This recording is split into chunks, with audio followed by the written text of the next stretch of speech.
They say death takes secrets to the grave, but my mother left hers waiting in a cold metal box for 18 years. I always assumed her Friday bank trips were for a teacher's pension. But last Monday, Key 409 revealed the truth. No money, just a hit list, a serial-scratched revolver, and a trembling note claiming she failed to protect me. In that moment, I realized the gentle woman who baked apple pies never existed.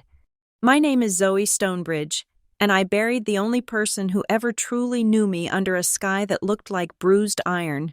It was typical Seattle weather, the kind of relentless, gray drizzle that does not wash things clean, but rather makes everything heavy and sodden. The water dripped off the brim of the black umbrellas surrounding the grave, creating a rhythm that felt maddeningly like a ticking clock.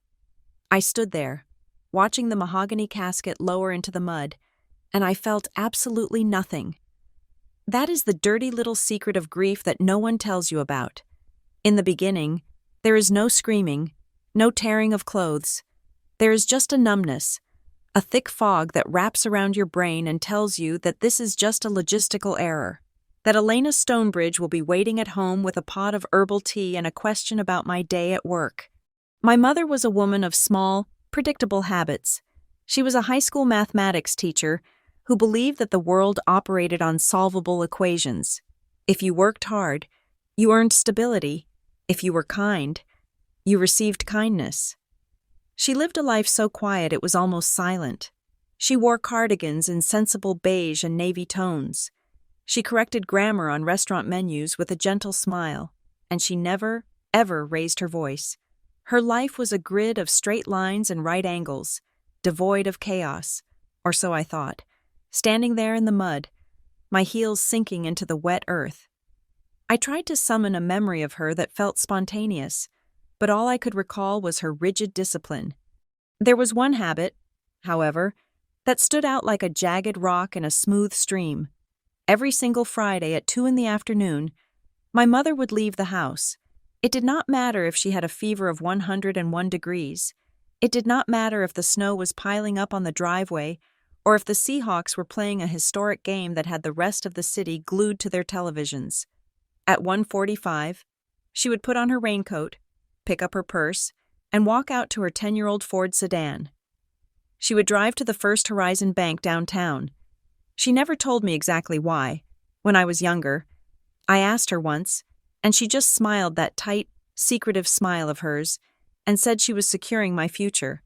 I assumed it was a savings account, perhaps bonds, or some safe, low-yield investment suitable for a risk-averse widow.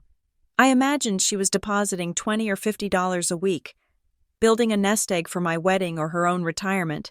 I let it go. It was just Mom being Mom. The funeral service ended with the dull thud of dirt hitting wood.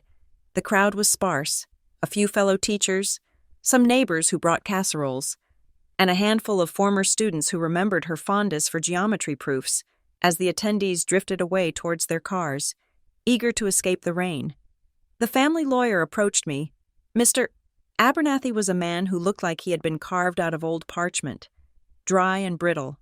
He offered his condolences in a voice that sounded like shuffling papers. He reached into his briefcase and pulled out a manila envelope. Inside, there was a single silver key. It was heavy, cold, and looked serious. It did not look like a house key or a car key. It had a weight to it that felt significant. "This is for a safety deposit box at First Horizon." "Mr." Abernathy said, his eyes avoiding mine. "Your mother left specific instructions that you were to receive this immediately after the service. Box number 409. I took the key, the metal bit into my palm. It felt foreign, an artifact from a life I did not recognize. My mother did not trust banks with anything other than a standard checking account. She kept her birth certificate and the deed to the house in a fireproof box under her bed. Why would she have a safety deposit box, and why at First Horizon, the big bank downtown, rather than the local credit union she always praised for their friendly service? I thanked him and watched him drive away. The rain intensified, soaking through my coat, but I just stood there, staring at the key. It was the first crack in the porcelain doll image I had of my mother. The next few days were a blur of administrative misery. I tried to return to my routine. I work as a landscape architect for a firm called Urban Green. My job is to impose structure on nature, to design parks and corporate campuses where every tree and shrub is placed with intention. I am good at it. I understand drainage and soil composition and how to guide the human eye across a vista. I thought returning to work would ground me. I sat at my drafting table, staring at the blueprints for a new tech campus in Bellevue. The lines and measurements usually calmed me, but now they seemed meaningless. My boss, David, stopped by my desk on Tuesday. He asked if I needed more time. He looked concerned, his eyes scanning my face for signs of a breakdown. I told him I was fine. I lied. I was not fine. I was haunted by a silver key that was currently sitting in the center of my dining room table like an unexploded ordnance. I could not focus on topography or native fern species. My mind kept drifting back to those Fridays. 18 years. For 18 years. She went to that bank. If the drive took 20 minutes each way, and she spent 10 minutes inside, that was nearly an hour of her life. Every single week, devoted to whatever was in box 409, I did the math in my head. Channeling her, 18 years meant over 900 trips. What kind of business requires that level of maintenance? On Wednesday night, the silence in my mother's house became unbearable. I was staying there to sort through her things, intending to put the house on the market eventually. It was a modest craftsman in a quiet neighborhood, filled with the smell of lavender and old dust. I decided to tackle her study.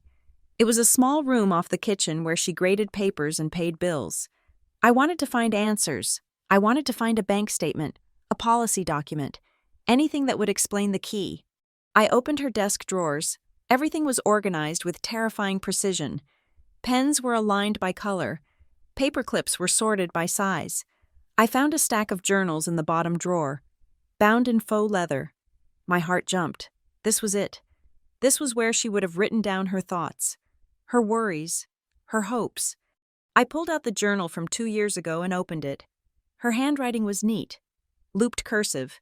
She wrote about the weather. She wrote about a student who was struggling with trigonometry. She wrote about a new recipe for pot roast. It was mundane. It was boring. It was exactly who I thought she was. But then I turned the page to a Friday. The page was gone. It had been ripped out. The jagged edge of the paper remained near the binding. I frowned and turned to the next week. Friday was missing again. I grabbed another journal, one from 5 years ago. I flipped through it frantically. Every single entry for Friday had been surgically removed. In some journals, the pages were torn out. In others, the page was there, but it was completely blank, the white space screaming in the silence of the room. A chill that had nothing to do with the drafty house crawled up my spine. My mother, the woman who documented every grocery list and every thank you note, had deliberately erased one day of the week from her history for nearly 2 decades. Why? What could possibly happen on a Friday afternoon that was so secret she could not even bear to write it down for herself? I sat back in her creaky office chair, surrounded by the mutilated journals. The room felt smaller, the shadows in the corners stretching out like fingers. I felt like I was looking at a stranger's life. Who was she?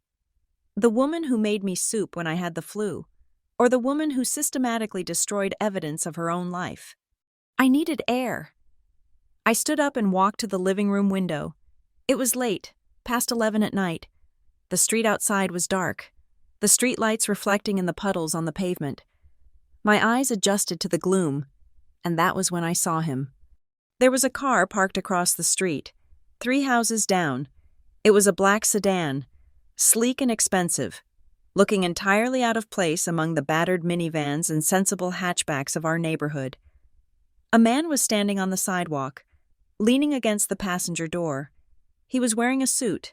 Even in the darkness, I could tell it was tailored, the cut sharp and precise. He was smoking a cigarette, the orange ember glowing like a malicious eye. He was looking directly at my house. My breath hitched in my throat. I took a step back, my heart hammering against my ribs. Who was he? Why was he watching a dead woman's house at midnight? I reached for the light switch and flicked the porch light on, flooding the front yard with illumination.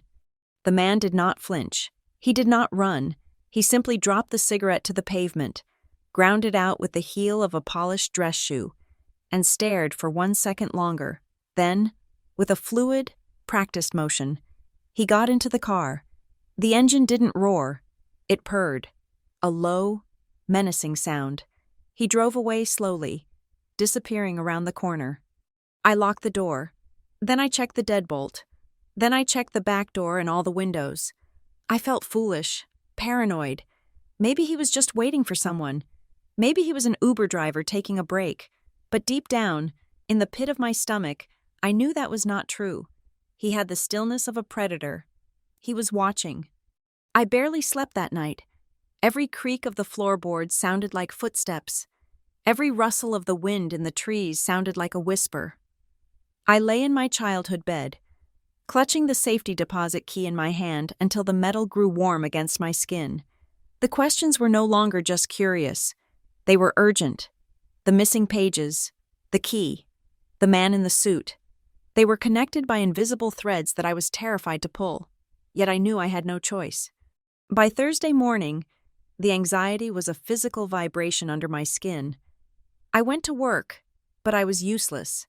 I stared at a rendering of a water feature for 3 hours and drew nothing but blank lines. I could not wait until the weekend to sort this out.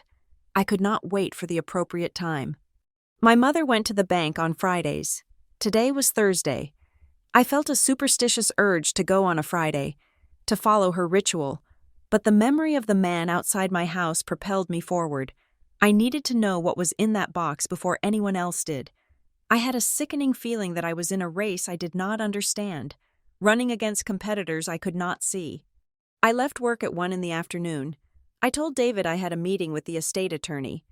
Another lie. I was getting good at them. I drove my Subaru towards downtown Seattle. The rain had stopped, but the sky remained an oppressive slate gray. Traffic was heavy on Interstate 5. I gripped the steering wheel so hard my knuckles turned white. As I approached the city center, the skyline of Seattle rose up, glass and steel piercing the clouds. Somewhere in that concrete maze was the First Horizon Bank. I pulled into the parking garage. The air smelled of gasoline and damp concrete. I checked my reflection in the rearview mirror. I looked tired. There were dark circles under my eyes that makeup could not hide. I looked like a woman who was grieving, which was good. It was a disguise. No one suspects the grieving daughter of hunting for secrets. I walked out onto the street. The bank was an imposing building, a relic of an era when banks wanted to look like temples. Huge stone pillars guarded the entrance. I walked up the steps. My trench coat pulled tight around me. I felt small. I felt like a child wearing her mother's clothes. I pushed through the revolving doors and stepped into the lobby. It was quiet. The hush of serious money. The floors were marble, clicking sharply under my boots. I approached the desk labeled Safe Deposit Services. A woman with glasses and a severe bob looked up at me. "Can I help you?" she asked, her voice professional and devoid of warmth. "My name is Zoe Stonebridge," I said, trying to keep my voice steady. "I have a key. Box 409. The woman typed something into her computer. She paused, her eyes narrowing slightly at the screen. Then she looked back at me, her expression shifting. "ID, please," she said. I handed her my driver's license. She scrutinized it, comparing the photo to my face. Then she handed it back. "Follow me, Ms. Stonebridge." She led me away from the lobby, towards a heavy steel gate. She buzzed us through. We walked down a long corridor lined with private viewing rooms.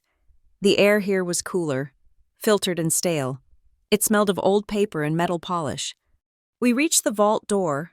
It was massive, a circular beast of steel and tumblers. It was open. Inside, the walls were lined with floor-to-ceiling metal drawers. Thousands of them. It felt like a mausoleum for secrets. The woman walked briskly to the fourth aisle. She stopped in front of a section of boxes at eye level. She pointed to number 409. "I need your key," she said. I handed it to her. She inserted her master key into one lock and my key into the other. She turned them simultaneously. The lock clicked. It was a loud, definitive sound, like a gunshot in a canyon. She pulled the long metal box out and carried it to one of the private rooms. She set it on the table. "Take as much time as you need," she said. "There is a call button on the wall when you are finished." She left, closing the heavy wooden door behind her. I was alone. The room was small, just a table and a chair. The lighting was harsh and fluorescent. The metal box sat on the table, gray and unassuming. It looked like nothing. It looked like just a box. I sat down. My hands were shaking. I could see the tremors in my fingers. I took a deep breath, trying to steady myself. This was it. The answer to 18 years of Friday afternoons. The answer to the ripped pages. The answer to who my mother really was. I reached out and lifted the lid. I expected to see cash, maybe stacks of $100 bills wrapped in rubber bands, maybe jewelry, her grandmother's diamonds that she said were lost years ago, maybe a will. But as the lid fell back, the fluorescent light hit the contents of the box, and the air left my lungs in a sharp gasp. There was no money. Lying on top of a stack of thick yellowed files was a gun. It was a revolver, heavy and black. The metal was dull, worn from use. I stared at it, my brain refusing to process what I was seeing. My mother hated guns. She would not even let me have water pistols when I was a kid. She was a pacifist. She was a teacher. I leaned closer, my heart pounding so hard I could hear the blood rushing in my ears. Next to the gun, there was a letter. The handwriting was unmistakable. It was my mother's script, but it was not the neat, controlled loops I knew. The letters were jagged, rushed, written by a hand that was trembling. "Zoe, if you are reading this, it means I have failed." I reached for the letter, my fingers brushing against the cold steel of the gun barrel. I felt a wave of nausea. Who was she? Who was this woman who owned a gun and kept secret files in a bank vault? I looked deeper into the box. Under the gun and the letter, there was a ledger. It was a black accounting book. I opened it. It was filled with columns of numbers, dates, amounts. October 3rd, 2008, $50,000. November 10th, 2008, $45,000. January 15th, 2009, $60,000. The numbers went on and on, page after page, millions, millions of dollars, but the column was not labeled deposit, it was labeled transfer. She wasn't saving money, she was paying someone. My hands were shaking so violently now that I almost dropped the ledger. I looked at the recipient column. It was the same name, over and over again, for 18 years. Phoenix Holdings, consultant fees. I felt the room spinning. My mother, the woman who clipped coupons for orange juice, had paid millions of dollars to a company I had never heard of. Where did she get this money, and why was she paying them? Then I saw the final item in the box. It was a small digital voice recorder, taped to the bottom of the metal container. Written on a piece of masking tape stuck to the recorder was a single word in bold, black marker. Evidence. I sat back in the chair, the silence of the bank vault pressing in on me. The image of the man in the suit outside my house flashed in my mind. He wasn't just watching, he was waiting. He was waiting to see if I would find this. I looked at the gun again. It was a Smith & Wesson. I noticed something strange on the side of the barrel. The area where the serial number should have been was scratched away. It was raw, shiny metal, scarred by a file. A scrubbed gun. I felt a scream building in my throat, but it wouldn't come out. I was trapped in this small room with the debris of a life I didn't understand. The mother I knew, the woman who smelled of chalk dust and vanilla, was a lie, a fabrication. I picked up the letter again.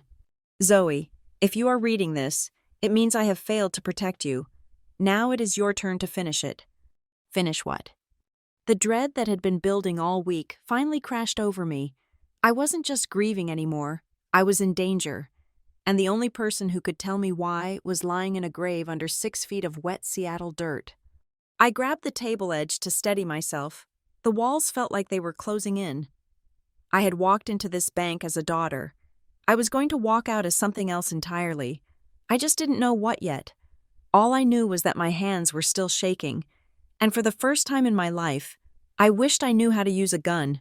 The heavy steel door clicked shut behind me, sealing me inside the small private viewing room. The silence was absolute, a vacuum that sucked the air right out of my lungs. I was alone with the gray metal box, the fluorescent lights humming overhead like a dying insect. My hands were still trembling as I reached back into the container, bypassing the cold, scarred metal of the Smith & Wesson revolver to pick up the stack of papers I had glimpsed only moments before. I needed to understand. My brain was firing misfires, trying to reconcile the image of my mother, the woman who wore knitted cardigans and worried about the price of milk, with the contents of this box. I pulled out the ledger first. It was a simple black notebook, the kind you can buy at any corner drugstore for $2. But the contents were anything but ordinary. I flipped through the pages, my eyes scanning the columns. The handwriting was my mother's, but it lacked her usual grace. It was jagged, pressed hard into the paper as if she had been angry or terrified while writing. Every entry was a subtraction. There were no deposits, not a single one.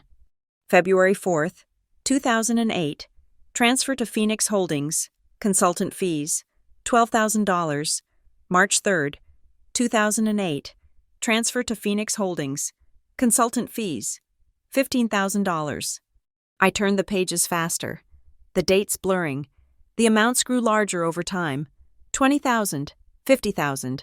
One entry from 5 years ago was for $100,000. I did the math in my head, my breath catching in my throat. Over 18 years. The total was staggering. It was not thousands, it was millions.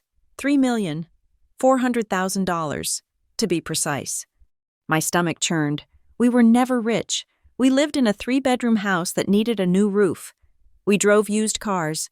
I had student loans for my architecture degree. Where had this money come from? And why was she giving it away to a shell company? I dropped the ledger and picked up the letter. The envelope was sealed with a piece of Scotch tape that had yellowed with age. Written on the front was just my name, Zoe. I tore it open. The paper inside was thin, covered in dense, frantic script.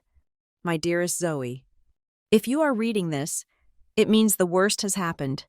It means I am gone, and I have left you with a mess that I spent half my life trying to clean up. I am so sorry.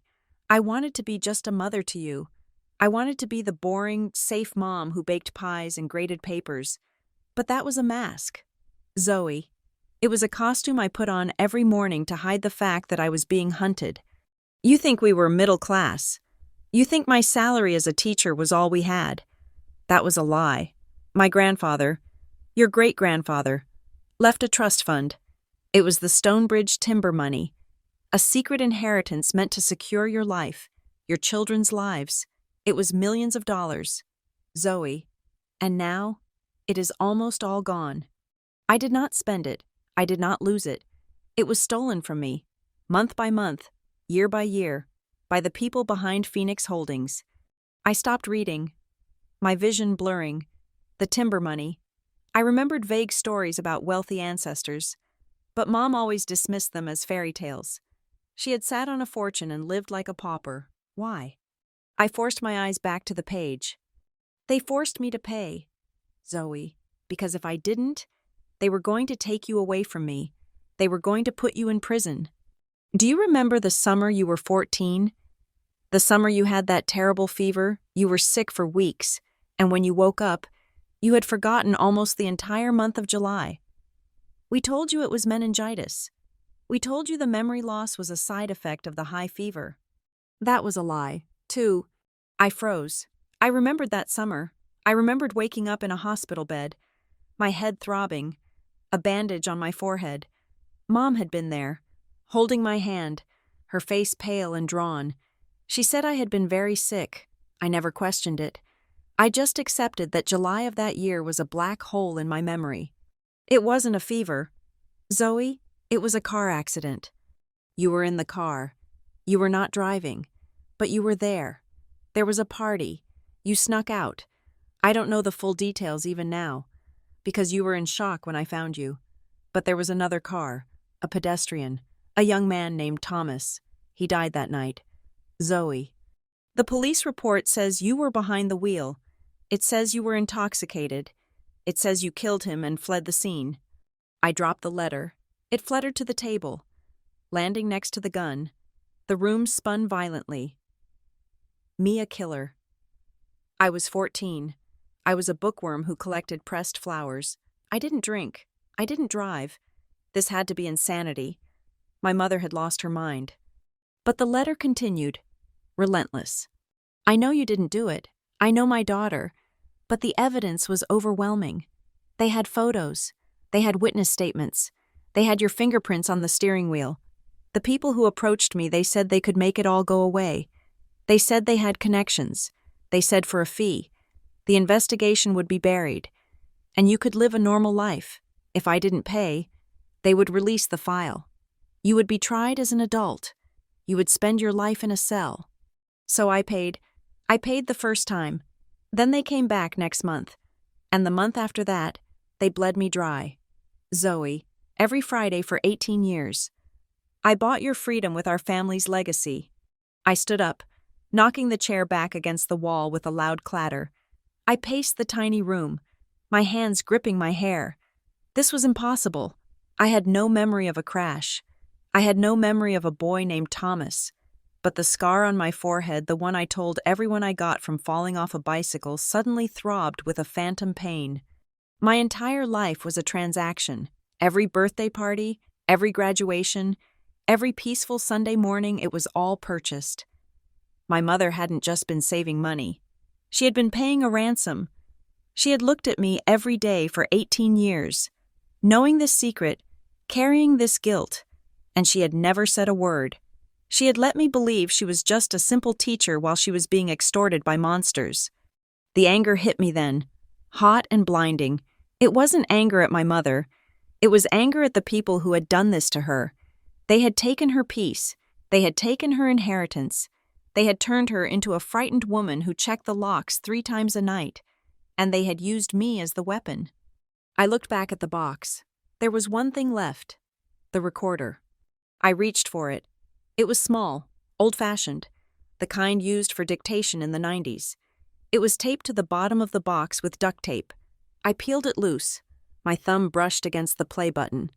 Evidence, that was what the note said. My mother was not just a victim. A victim pays and cowers. But the woman who left this box, she was plotting. She was fighting back. I realized then why the gun was there. It wasn't for defense. It was a statement. The serial number was filed off.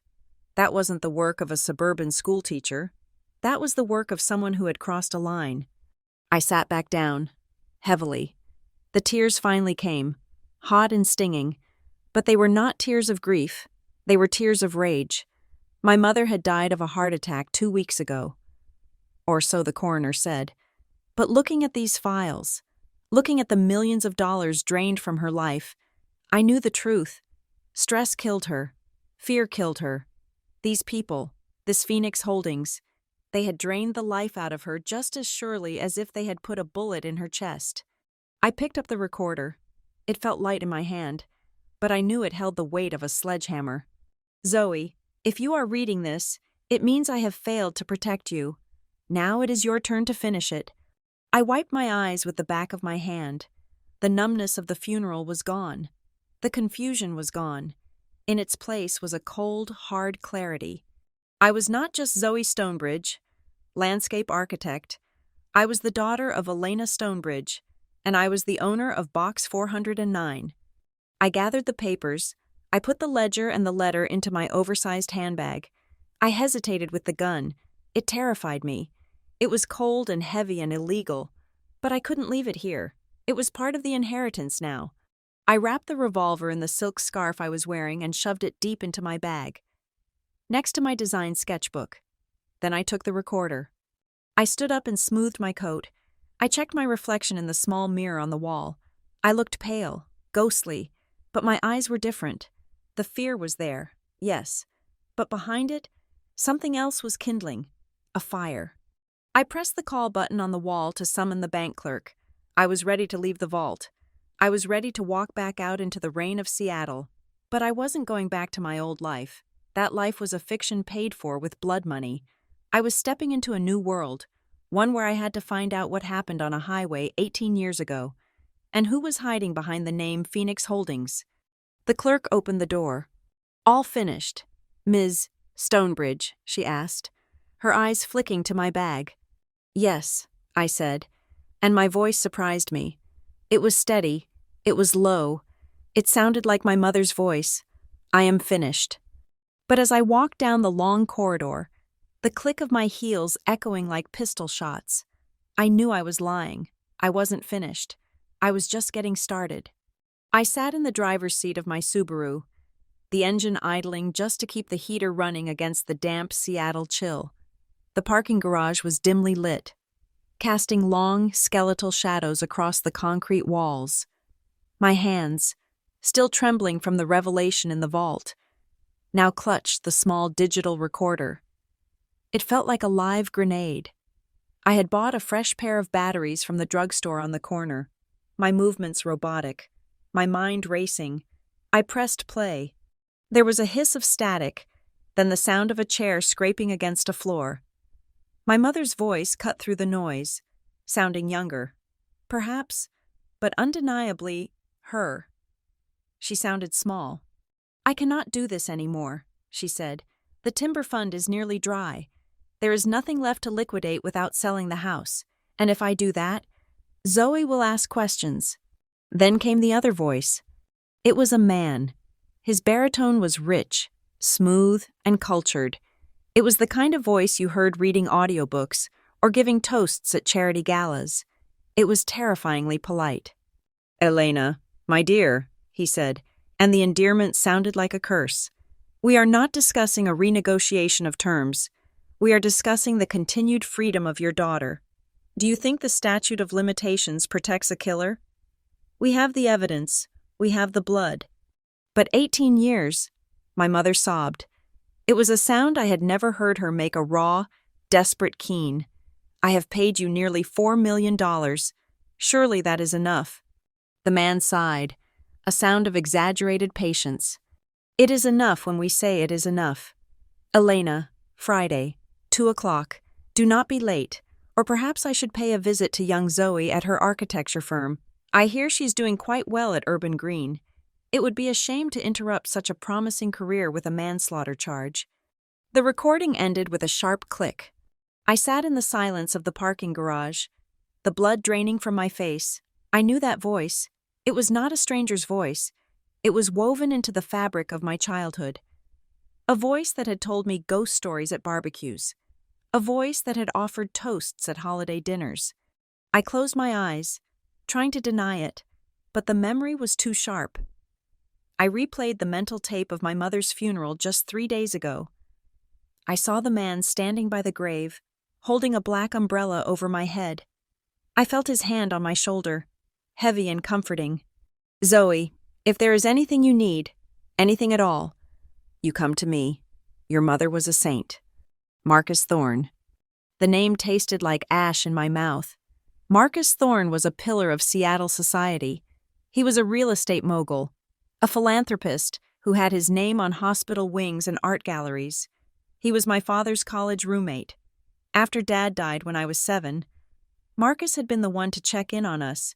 He wasn't constantly around, but he was a fixture, the benevolent, wealthy uncle figure who sent expensive gifts at Christmas and showed up to high school graduation with a bouquet of orchids. Marcus Thorne was the monster behind Phoenix Holdings. I threw the car into reverse, my tires screeching on the polished concrete. I needed to be sure. I could not accuse one of the most powerful men in Washington state based on a grainy voice recording and a hunch.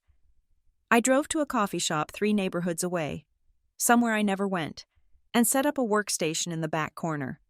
I opened my laptop and typed Phoenix Holdings into the search bar. The results were sparse.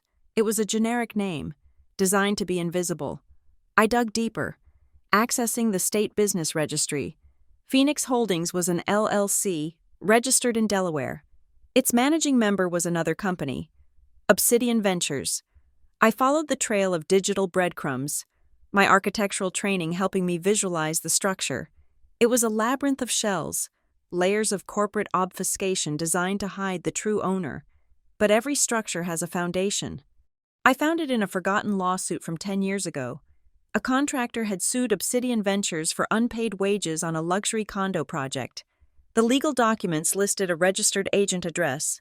I plugged that address into maps. It was the Thorn Tower, the gleaming glass needle in downtown Seattle where Marcus Thorn ran his empire. The confirmation hit me like a physical blow. Marcus, the man who had hugged me at the funeral while my mother's body was still warm. He had been bleeding her dry for nearly 2 decades. He had threatened to send me to prison for a crime I didn't remember committing. I needed to see him. It was a dangerous impulse, reckless even, but I needed to look him in the eyes. I needed to see if the mask would slip. I drove to Thorn Tower. The rain had started again, slashing against the windshield. I left the gun in the car. I was not crazy enough to bring a firearm into a building with airport-level security, but I kept the recorder in my pocket, pressing it against my hip like a talisman.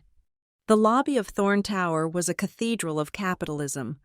Waterfalls cascaded down marble walls. I told the receptionist I was there to see Mr. Thorn. I didn't have an appointment, but I played the grief card. I told her I was Elena Stonebridge's daughter and I just needed 5 minutes. She made a call. A moment later, she smiled sympathetically. Mr. Thorn will see you immediately. Miss Stonebridge, top floor. The elevator ride took 40 seconds to ascend 50 stories. When the doors opened, Marcus was standing there, arms open, wearing a suit that probably cost more than my car. Zoe, he said, his voice warm and enveloping. That voice. It was the voice on the tape. My stomach twisted, but I forced a weak, tragic smile onto my face. Hello? Marcus, I said, I'm sorry to intrude. I didn't know where else to go. He led me into his office. It was expansive, with floor-to-ceiling windows overlooking the gray expanse of Elliott Bay. He sat me down on a leather sofa and ordered tea from an assistant. You are never an intrusion. Zoe, he said, sitting opposite me, leaning forward with practiced concern. How are you holding up? It has only been a few days. I am struggling. I admitted. This part was true. I looked down at my hands. Mom left things complicated. His eyes flickered, just for a fraction of a second. The warmth vanished, replaced by a sharp, predatory alertness. Complicated how he asked, did she not leave a will? She did. I lied. But I found something else, a key. I watched him. He did not move, but the air in the room seemed to drop 10 degrees. He took a sip of his water, his movements slow and deliberate. A key, he repeated. To a house. To a safety deposit box, I said, meeting his eyes, at First Horizon Bank. This was the test. If he was innocent, he would ask what was inside with genuine curiosity. If he was guilty, he would know exactly what should be inside. He set the glass down. It made a soft click against the coaster. First Horizon, he mused. I didn't know Elena banked there. Did you open it? I haven't yet. I lied again. I went there today, but I couldn't bring myself to do it. I was afraid of what I might find. She was so secretive about money. I thought maybe she had debts, or maybe she had investments I didn't know about. I wanted to ask you, Marcus, you knew her better than anyone. Did Mom have any secret business dealings? Marcus smiled, but it didn't reach his eyes. His eyes remained cold, calculating, assessing me like a structural flaw in a building he was about to demolish. Your mother was a simple woman. Zoe, a teacher. I doubt she had any complex investments, but if you are worried about debts, you know I am here. I can help you sort through whatever is in that box. In fact, maybe I should go with you to provide moral support. The offer hung in the air, heavy with threat. He wanted access to the box. He wanted to make sure the evidence was destroyed. That is very kind of you, I said, standing up. My legs felt like jelly. I might take you up on that next week. I needed to see a friendly face today. Of course, he said, standing up as well. He towered over me. He placed a hand on my shoulder, the same way he had at the funeral. But this time, it didn't feel comforting. It felt like a claim of ownership. Do not worry about the box. Zoe, whatever is in there, we will handle it, together, just like family. I walked out of that office with the sensation of a laser sight burning into my back. I held my breath until the elevator doors closed. As I descended, I leaned against the metal wall, gasping for air. He knew. He suspected that I knew. The game had begun. I walked out of the main entrance, pulling my coat tight against the wind. I was about to head toward the parking garage when a black car pulled up to the curb in the no parking zone. It was a black Mercedes sedan, sleek and ominous. The window was tinted, but as the driver opened his door to step out and smoke, I froze. It was him, the man from outside my house, the man in the suit. He looked up and saw me. He didn't smile. He didn't look away. He just stared, his eyes dead and flat. Then he looked toward the revolving doors I had just exited and gave a subtle nod, as if acknowledging an order from above. He was Marcus Thorne's driver. Panic, cold and sharp, spiked in my chest. I turned and walked quickly in the opposite direction, forcing myself not to run. I merged into the crowd of commuters. Using the sea of umbrellas as cover, I didn't go to my car. They would be watching the car. I ducked into a crowded shopping center, weaving through the aisles, taking escalators down, then up, then down again. I found a quiet corner near the restrooms and pulled out my phone. My hand hovered over the screen. Who could I call the police? Marcus Thorne owned half the city council. He probably played golf with the police chief. Suddenly, my phone vibrated. It wasn't a number I recognized. It was blocked. I shouldn't have answered it. Every instinct screamed at me to throw the phone in the trash and run. But I pressed answer. "Hello," I whispered. "Zoe," a voice said. It wasn't Marcus. It was a distorted voice, digitized and mechanical, stripping away all humanity. "Who is this?" "You asked a lot of questions today." "Zoe, that was unwise." I felt the blood drain from my face. They were watching me right now. "I don't know what you're talking about." The voice laughed, a harsh, metallic sound. "We know you went to the bank. We know you visited Marcus. Listen to me very carefully. Put the contents of that box back where you found them. Burn the letter. Forget the name Phoenix Holdings. Go back to designing your little gardens." Or what I asked, my voice trembling. "Or you will suffer the same cardiac event your mother did." It is amazing how fragile the human heart is when the medication is swapped. Isn't it? The line went dead. I stood there, frozen, the phone slipping from my sweaty grip. The cardiac event. The coroner had said it was a massive heart attack. Sudden, unexpected, but my mother was healthy. She hiked on weekends. She ate oatmeal and salmon. She hadn't just died. She had been murdered. I thought back to the ledger, the last payment. It was due the Friday before she died. She hadn't made it. I had found the checkbook on her desk. She hadn't written a check that week. She had finally decided to stop. She had decided to fight back, maybe to release the information she had gathered. And because she stopped paying, Marcus Thorne had killed her. I leaned against the tiled wall of the shopping center, nausea rolling over me in waves. The world tilted on its axis. My mother wasn't just a victim of extortion. She was a casualty of war. And now, the crosshairs were on me. I realized then that I could not go home. My house was compromised. My car was likely tracked. I was 32 years old. I had a master's degree and a 401k. But in that moment, I was a homeless fugitive in the city of my birth. I gripped the strap of my bag, feeling the heavy outline of the Smith & Wesson through the leather. Marcus Thorne thought he was dealing with a frightened orphan. He thought a threatening phone call would send me scurrying back into the shadows. He was wrong. He had killed Elena Stonebridge. He had taken the only family I had. He wanted a fight. He was going to get one, but I couldn't fight him as Zoe Stonebridge, the architect. I had to become the daughter of the woman who filed the serial number off a gun. I took the SIM card out of my phone and snapped it in half. I dropped the pieces into a trash can.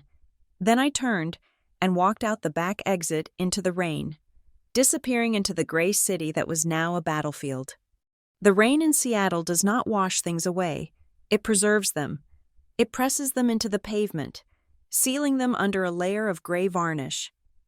I sat in the back corner of the Seattle Public Library, the Central Branch, a building of glass grids that usually made me feel inspired by its structural audacity. Today, it felt like a cage. I had abandoned my phone, my digital tether to the world, and now I was relying on the obsolete technology of microfiche and archived newspapers to reconstruct the ruins of my own history. I had chosen a terminal in the deepest part of the reference section, away from the prying eyes of security guards and curious students. My hands were stained with the dust of old toner. I was searching for July 14th, 2008, the date of the gap in my memory, the date my mother claimed I had meningitis, the date the letter said I became a killer. I scrolled through the Seattle Times archives. The screen flickered with a nauseating blue light. Headlines flashed by local politics, sports scores, weather reports lamenting a heat wave. And then, there it was. Bottom of page B3. A small, almost insignificant article. Teen dies in Route 9 collision. Police suspect alcohol. I leaned closer. The breath caught in my throat like a shard of glass. I read the text. A young man named Thomas Miller, aged 19, had been struck and killed while changing a tire on the shoulder of Route 9. The vehicle that hit him was a convertible registered to the Thorne family. The Thorne family. I read on. The driver of the vehicle, a 14-year-old female, was found unconscious at the scene with severe head trauma due to her age. Her name was withheld. The passenger, a 16-year-old male identified as Julian Thorne, escaped with minor injuries. Police sources indicated that the underage female driver had a blood alcohol level twice the legal limit. I stared at the screen until the words dissolved into meaningless black shapes. A 14-year-old female driver. Me. But something did not fit. I did not drink. At 14, I was a girl who spent her Friday nights building model bridges and reading fantasy novels.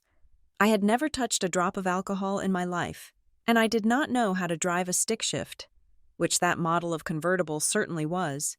I dug deeper. I pulled up the follow-up articles. There were none. The story vanished after 2 days. No trial, no public outcry, just a brief mention that the case was settled in juvenile court and sealed. I opened the second folder from the safety deposit box, the one I had not looked at closely in the vault. It contained photocopies of police reports, but these were not the official reports. These were the drafts, the unedited notes. And then I found it, a handwritten statement signed by Elena Stonebridge, RN. My mother was not just a witness, she was the first responder. I read her statement, written in a shaky hand that I barely recognized. She had been driving home from a late shift at the hospital. She came upon the crash minutes after it happened. She saw the car. She saw Thomas Miller's body on the road. And she saw Julian Thorne standing over the wreckage, reeking of whiskey, unharmed and hysterical. I arrived at the scene at 11:40 p.m. My mother wrote, "The driver's side door was open. Julian Thorne was dragging Zoe out of the passenger seat. She was unconscious. She was bleeding from her temple. Marcus Thorne arrived 3 minutes later in his private sedan. He did not check on the victim. He did not call 911. I felt a cold sweat break out on the back of my neck. I forced myself to read the next line. Marcus told me that Julian had a future. He told me that Julian was going to be a senator one day. He said that if the police found Julian behind the wheel, his life would be over. He looked at Zoe. He said she was a minor. He said she wouldn't do time. He said if I didn't help him move her, he would make sure I lost my nursing license and that we would be destitute." The room began to spin. My mother hadn't just been blackmailed for money. She had been forced to frame her own daughter. Marcus Thorne had made my mother drag my unconscious, bleeding body from the passenger seat and slump me over the steering wheel. He had poured whiskey down my throat while I was passed out to spike my blood alcohol levels. He had staged the scene of a homicide using his son's victim as a prop. And my mother had let him. I put my head in my hands, a guttural sound escaping my lips that caused a librarian 2 rows over to look up sharply. The betrayal was so absolute, so physical, it felt like I had been gutted. My mother had looked at me every day for 18 years. She had nursed me back to health after the meningitis. She had driven me to school. She had celebrated my college acceptance. And every single time she looked at me, she saw the crime scene. She saw the lie she had physically constructed with her own hands. That was the gaslighting. It wasn't just the money, it was the reality she had warped. She had raised me to believe I was a good person, all while knowing she had signed a confession that labeled me a killer. She had lived in a prison of her own making, terrified that if she stopped paying the ransom, Marcus would release the evidence, the staged photos, the faked blood tests, the police report she had been coerced into signing. She didn't pay to keep me out of jail for a crime I committed. She paid to keep me out of jail for a crime they framed me for. I felt a sudden, violent need to vomit. I grabbed my bag and ran to the bathroom, locking myself in a stall. I dry heaved until my ribs ached. When I finally stood up and looked in the mirror, the woman staring back was a stranger. Her eyes were hard. The grief was gone, burned away by a white-hot hatred that terrified me. I washed my face with cold water. I needed to see him, not Marcus. I had seen Marcus. I needed to see the boy who had walked away, the boy who had let a 14-year-old girl take the fall for his manslaughter. Julian Thorne. Finding him was easy, unlike his father, who hid behind shell companies. Julian lived his life on Instagram. He was 34 now. His feed was a montage of yachts, bottle service, and models who looked bored. His latest story, posted 2 hours ago, showed him at a rooftop bar called The Nest, overlooking the Sound. Living the dream, the caption read. I drove to the waterfront. I parked my car 3 blocks away and walked. I was wearing my work clothes slacks and a blazer, but I pulled my hair back and put on dark sunglasses. Despite the overcast sky, I walked past the bouncer at The Nest, flashing an old ID from a consulting firm I used to freelance for. He didn't even look at it. The rooftop was crowded with the midday lunch crowd of tech executives and trust fund babies. I spotted Julian immediately. He was louder than everyone else. He was sitting at a corner table with 2 other men, a bucket of champagne on the table. He had grown soft. His face was puffy, his skin flushed with the permanent ruddy complexion of a functioning alcoholic. He wore a linen suit that was wrinkled. He was laughing at something one of the men said, throwing his head back, his mouth open wide. I found a table behind a decorative planter, close enough to hear but obscured by the foliage. I ordered a sparkling water and watched him. I watched the man who had killed Thomas Miller. I watched the man whose cowardice had cost my family millions of dollars. I watched the man whose father had killed my mother. He looked happy. He looked unburdened. He raised a glass of champagne. To the deal, he slurred slightly, to getting away with it. His friends laughed. They were likely talking about a business deal, a merger, or a stock trade. But to my ears, it sounded like a confession. I gripped the glass of water so hard I thought it might shatter. I imagined walking over there. I imagined smashing the glass across his face. I imagined screaming the truth to the entire patio. But I did nothing. I sat there, frozen by the realization of how powerless I was. If I went to the police, what would happen? Marcus Thorne owned the police chief. I had seen the donations in the ledger political contributions to the Police Benevolent Fund that coincided perfectly with election cycles. If I walked into a precinct with my evidence, the evidence would disappear. Or worse, I would disappear. They would say I was unstable. They would say I was grieving and delusional. They would pull out the file from 2008 and say, "Look, she has a history of reckless behavior. She is a killer." I looked at Julian again. He was lighting a cigar, the smoke drifting toward me. He didn't know I existed. To him, the accident on Route 9 was just a bad dream that Daddy had fixed. He had never paid a dime. He had never lost a night of sleep. He was living on the interest of my mother's suffering. My hands stopped shaking. The fear that had been vibrating in my bones since I opened box 409 evaporated. It was replaced by a cold, mathematical precision. I was an architect. I built things. I understood foundations, load-bearing walls, and stress points. The Thorne family was a structure. Marcus was the foundation.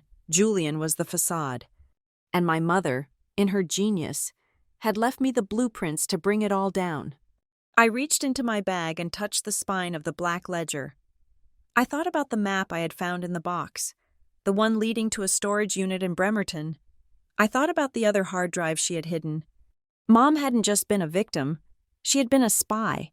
She had spent 18 years playing the part of the terrified schoolteacher, but all the while, she was gathering string.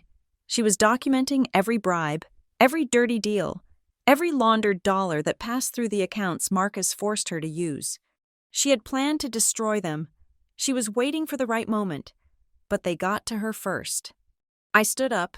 I left a $20 bill on the table. I walked past Julian Thorne's table on my way out. I passed so close I could smell his expensive cologne mixed with the stale odor of champagne. He looked up at me, his eyes glassy and unfocused. He smiled, a lazy, predatory grin. "Hey, sweetheart," he called out. "You look like you need a drink." I stopped. I turned and looked him dead in the eye. "No," I said, my voice flat and even. "I have had enough." I walked away before he could respond. I didn't run. I didn't hide. I walked with the stride of a woman who had a job to do. I went back to my car. I sat in the driver's seat and locked the doors. I took out the map. Bremerton was an hour away by ferry. It was isolated. It was safe. I was not going to the police. The police were a tool for men like Marcus Thorne. I was going to use the weapon my mother had forged in the dark. I was going to dismantle their lives, brick by brick, dollar by dollar, secret by secret. I started the engine. The radio blared to life, playing some mindless pop song. I turned it off. I needed silence. I needed to think. Zoe Stonebridge, the landscape architect, died the moment she read that police report. The woman driving the car now was someone else entirely. I was the executioner of my mother's will. I pulled out of the parking spot and headed toward the ferry terminal. The gray water of the Puget Sound waited for me, dark and deep. Like the secrets I carried, I was crossing over, and when I came back, I would bring the storm with me. The ferry ride to Bremerton took 60 minutes. For most of the commuters sipping lukewarm coffee and staring at the gray water, it was just an hour of transit.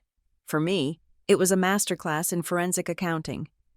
I sat in my car on the lower deck, the hum of the ship's engines vibrating through the seat. And I finally really looked at the ledger. I had assumed, in my initial panic, that the book was just a record of loss. I thought it was a list of subtractions, a tally of the ransom my mother had paid to keep me free. I was wrong. My mother was a mathematics teacher. She did not believe in subtraction without an equation to balance it. She believed in patterns. I turned on the overhead light and studied the columns. Next to every transfer to Phoenix Holdings, she had written a series of alphanumerical codes. They looked random at first, like doodles or passwords, but as I traced them with my finger, I recognized the structure. They were Swift codes. They were routing numbers. My mother had not just been blindly depositing money into a black hole. Somehow, in those brief minutes she spent inside the bank vault every Friday, she had been recording the flow. She had noted where the money went after it hit the shell account. I saw transfers moving from Phoenix Holdings to offshore accounts in the Cayman Islands. I saw huge sums bouncing back into domestic accounts linked to civic development funds, the very same funds Marcus Thorne used to finance his political puppets. I realized with a jolt that my mother had not just been a victim of extortion. She had been a participant in a money laundering operation, forced to act as the clean source. But she had turned the tables. She had kept the receipts. She had created a map of Marcus Thorne's entire criminal financial network. Every dollar he stole, every bribe he paid, every cent of tax he evaded, it was all here, documented in her precise teacher's handwriting. When the ferry docked, I drove off with a new sense of purpose. The address on the map found in the safety deposit box led me to a storage facility on the outskirts of Bremerton. It was a place of rusted corrugated metal and barbed wire, the kind of place people put things they want to forget. I parked the Subaru behind a dumpster and pulled my collar up. The key on the ring, the smaller one I hadn't used yet, fit the padlock on Unit B17. I rolled up the metal door. It shrieked in protest, a sound that tore through the quiet afternoon. The unit was small and smelled of dry dust and ozone. There was no furniture, just a metal shelving unit against the back wall. On the shelves sat a row of black external hard drives, labeled by year. Next to them was a laptop, an old model, thick and heavy. I sat on the concrete floor and booted up the laptop. It wasn't password protected. My mother wanted me to see this. I plugged in the drive labeled 2024. The screen filled with video files. I clicked one at random. The footage was grainy, shot from a distance, likely with a telephoto lens. It showed a restaurant patio. I recognized the man instantly, Marcus Thorne. He was sitting with a man in a construction uniform. I turned up the volume. The audio was fuzzy but audible. "The zoning permit is not an issue," Marcus said. "The councilman has been taken care of. Just make sure the concrete pour happens on Friday." I clicked another file.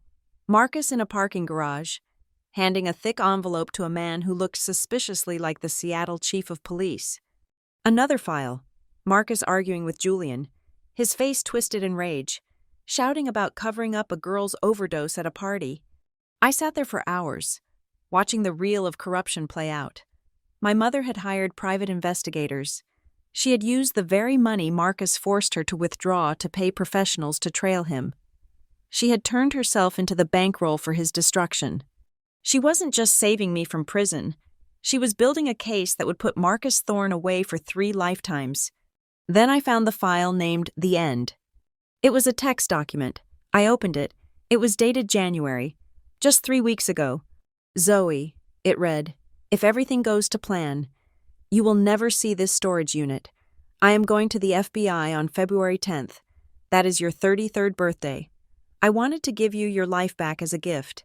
I have arranged a meeting with an agent in Portland who is outside of Marcus's reach.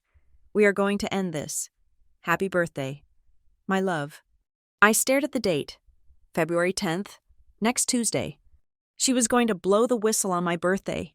She had waited 18 years, enduring the fear and the theft, just to make sure the case was airtight. And Marcus had found out. That was why she died. She wasn't killed for stopping payments.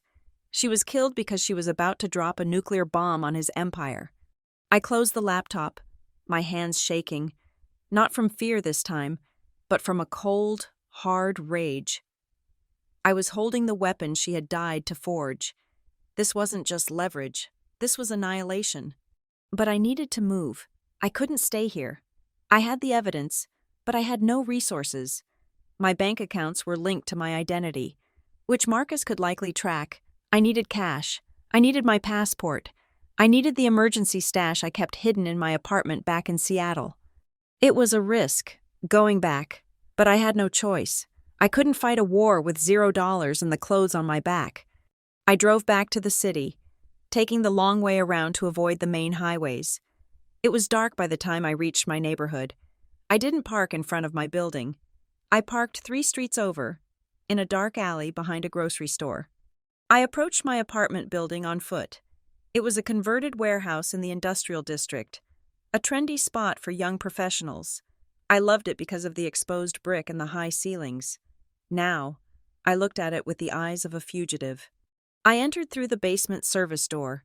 I knew the code because I had designed the courtyard garden for the building management 2 years ago. The hallway was quiet. I took the stairs, avoiding the elevator. I reached the 3rd floor.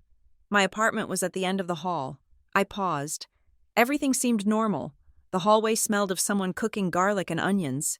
I crept toward my door. I reached for my keys, but then I stopped.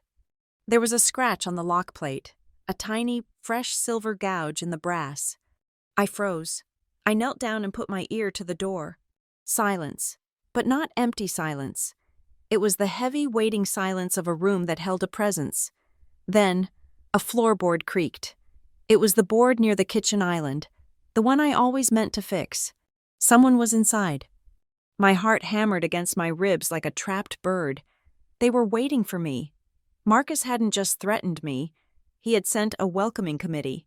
I backed away slowly, stepping on the edges of the carpet to mute my footsteps.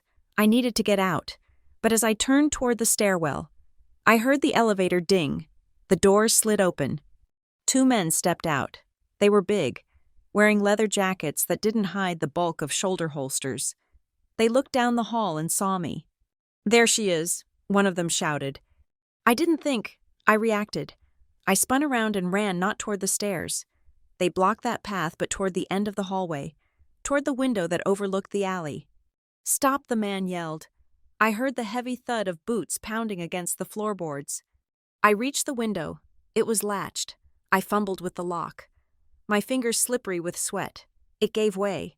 I threw the sash up just as a hand grabbed the back of my coat.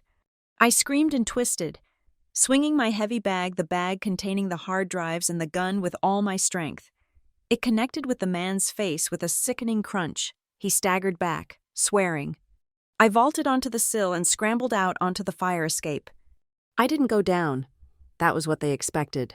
I went up. I knew this building. I knew that the fire escape on the 3rd floor had a rusted counterweight that often jammed if you tried to lower it quickly. I also knew that the 4th floor balcony connected to the roof of the adjacent bakery via a narrow service ladder used for HVAC maintenance. I climbed, my breath tearing at my throat. Below me, the man was shouting into a radio. "She is on the exterior. Cut her off in the alley." I reached the roof. The wind was whipping around me, cold and biting. I ran across the gravel surface, dodging ventilation units. I could hear the metal clanging of the fire escape stairs behind me. They were coming up. I reached the edge of the roof. The gap between my building and the bakery was about 4 feet. It wasn't far, but in the dark, with the rain slicking the surfaces, it looked like a canyon. I didn't hesitate. I couldn't. I backed up 3 paces and launched myself.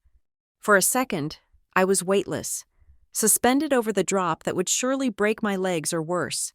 Then I hit the tar paper of the bakery roof. I rolled, the gravel digging into my palms, absorbing the impact. I scrambled to my feet and ran to the service ladder on the far side. I slid down, ignoring the friction burn on my hands. I hit the ground in the alley behind the bakery, a block away from where the men were waiting. I didn't stop running.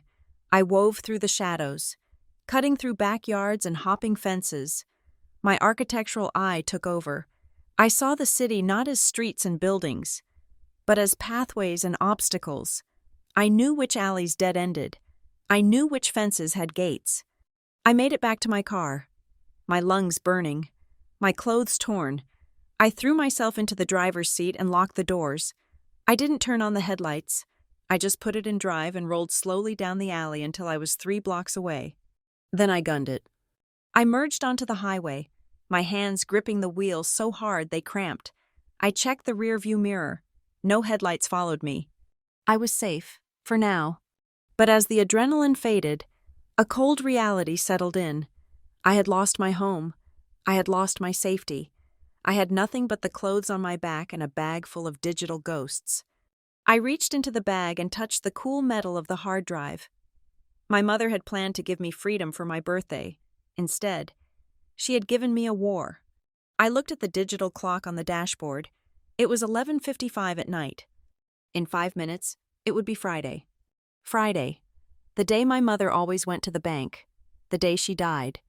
I swore then, to the empty car and the dark road ahead, that this would be the last Friday Marcus Thorne slept peacefully.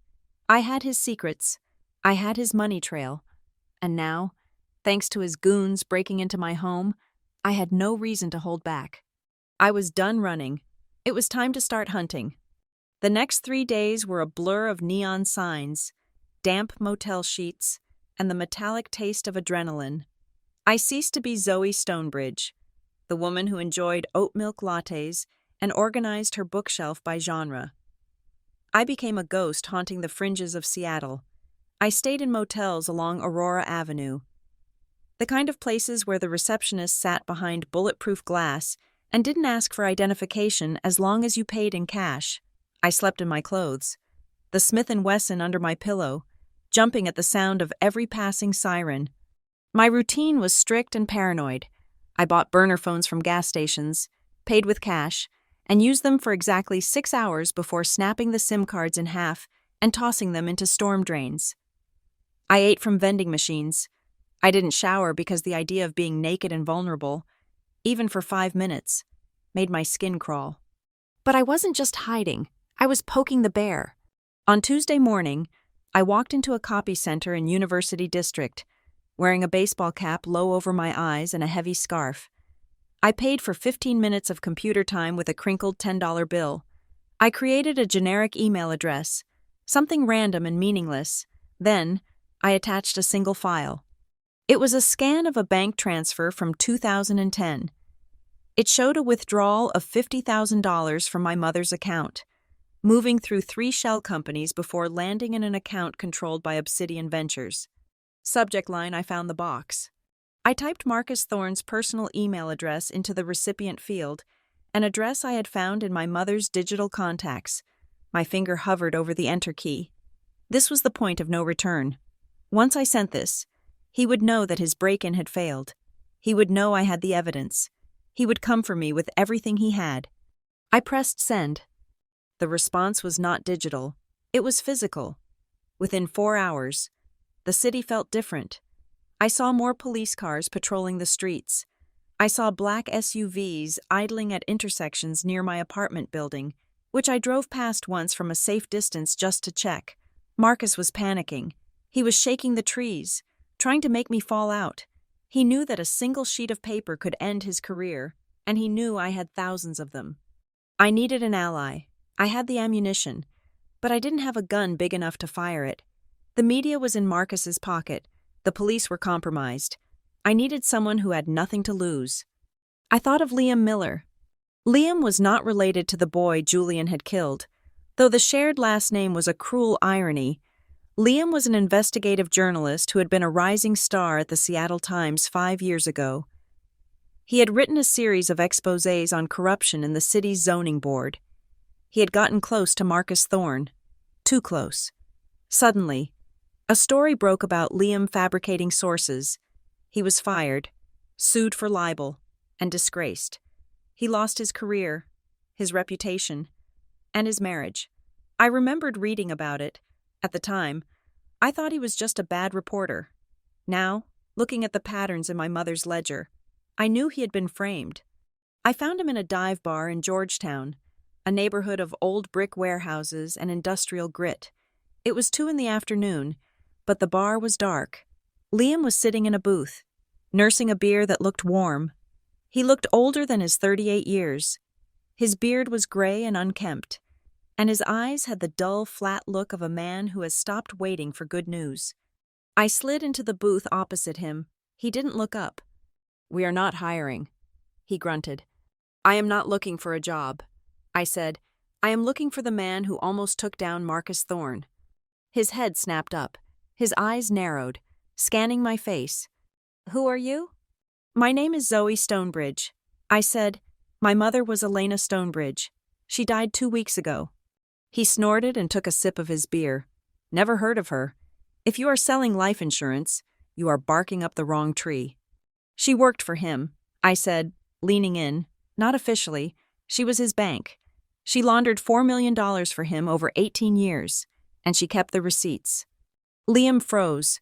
The beer glass stopped halfway to his mouth. He set it down slowly. "You are lying," he said, but his voice lacked conviction. He wanted it to be true. I reached into my bag and pulled out a flash drive. It wasn't the master drive. I was not stupid enough to carry that around, but it contained a folder of PDF documents. "Look at the 3rd file," I said. "It connects the zoning board bribes from 2021 to a payout from Phoenix Holdings. It proves you were right. Liam, you weren't making up sources. The money trail exists."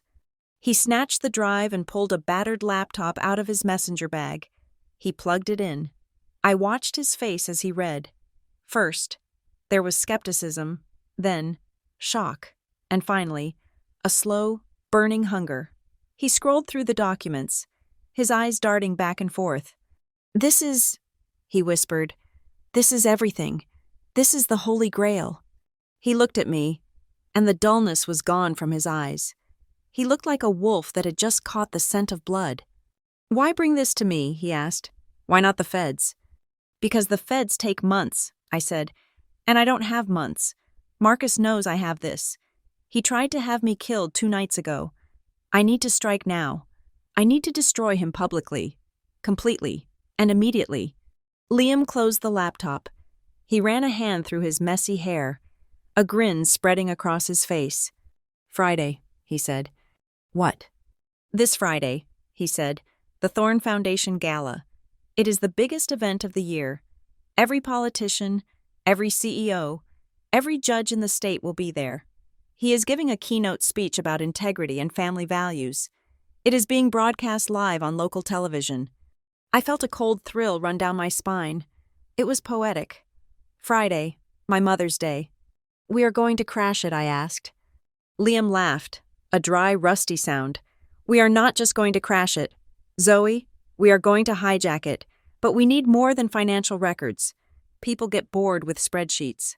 If you want to kill a king, you do not just show his tax returns. You need blood." "I have the accident," I said, "the cover-up of the manslaughter."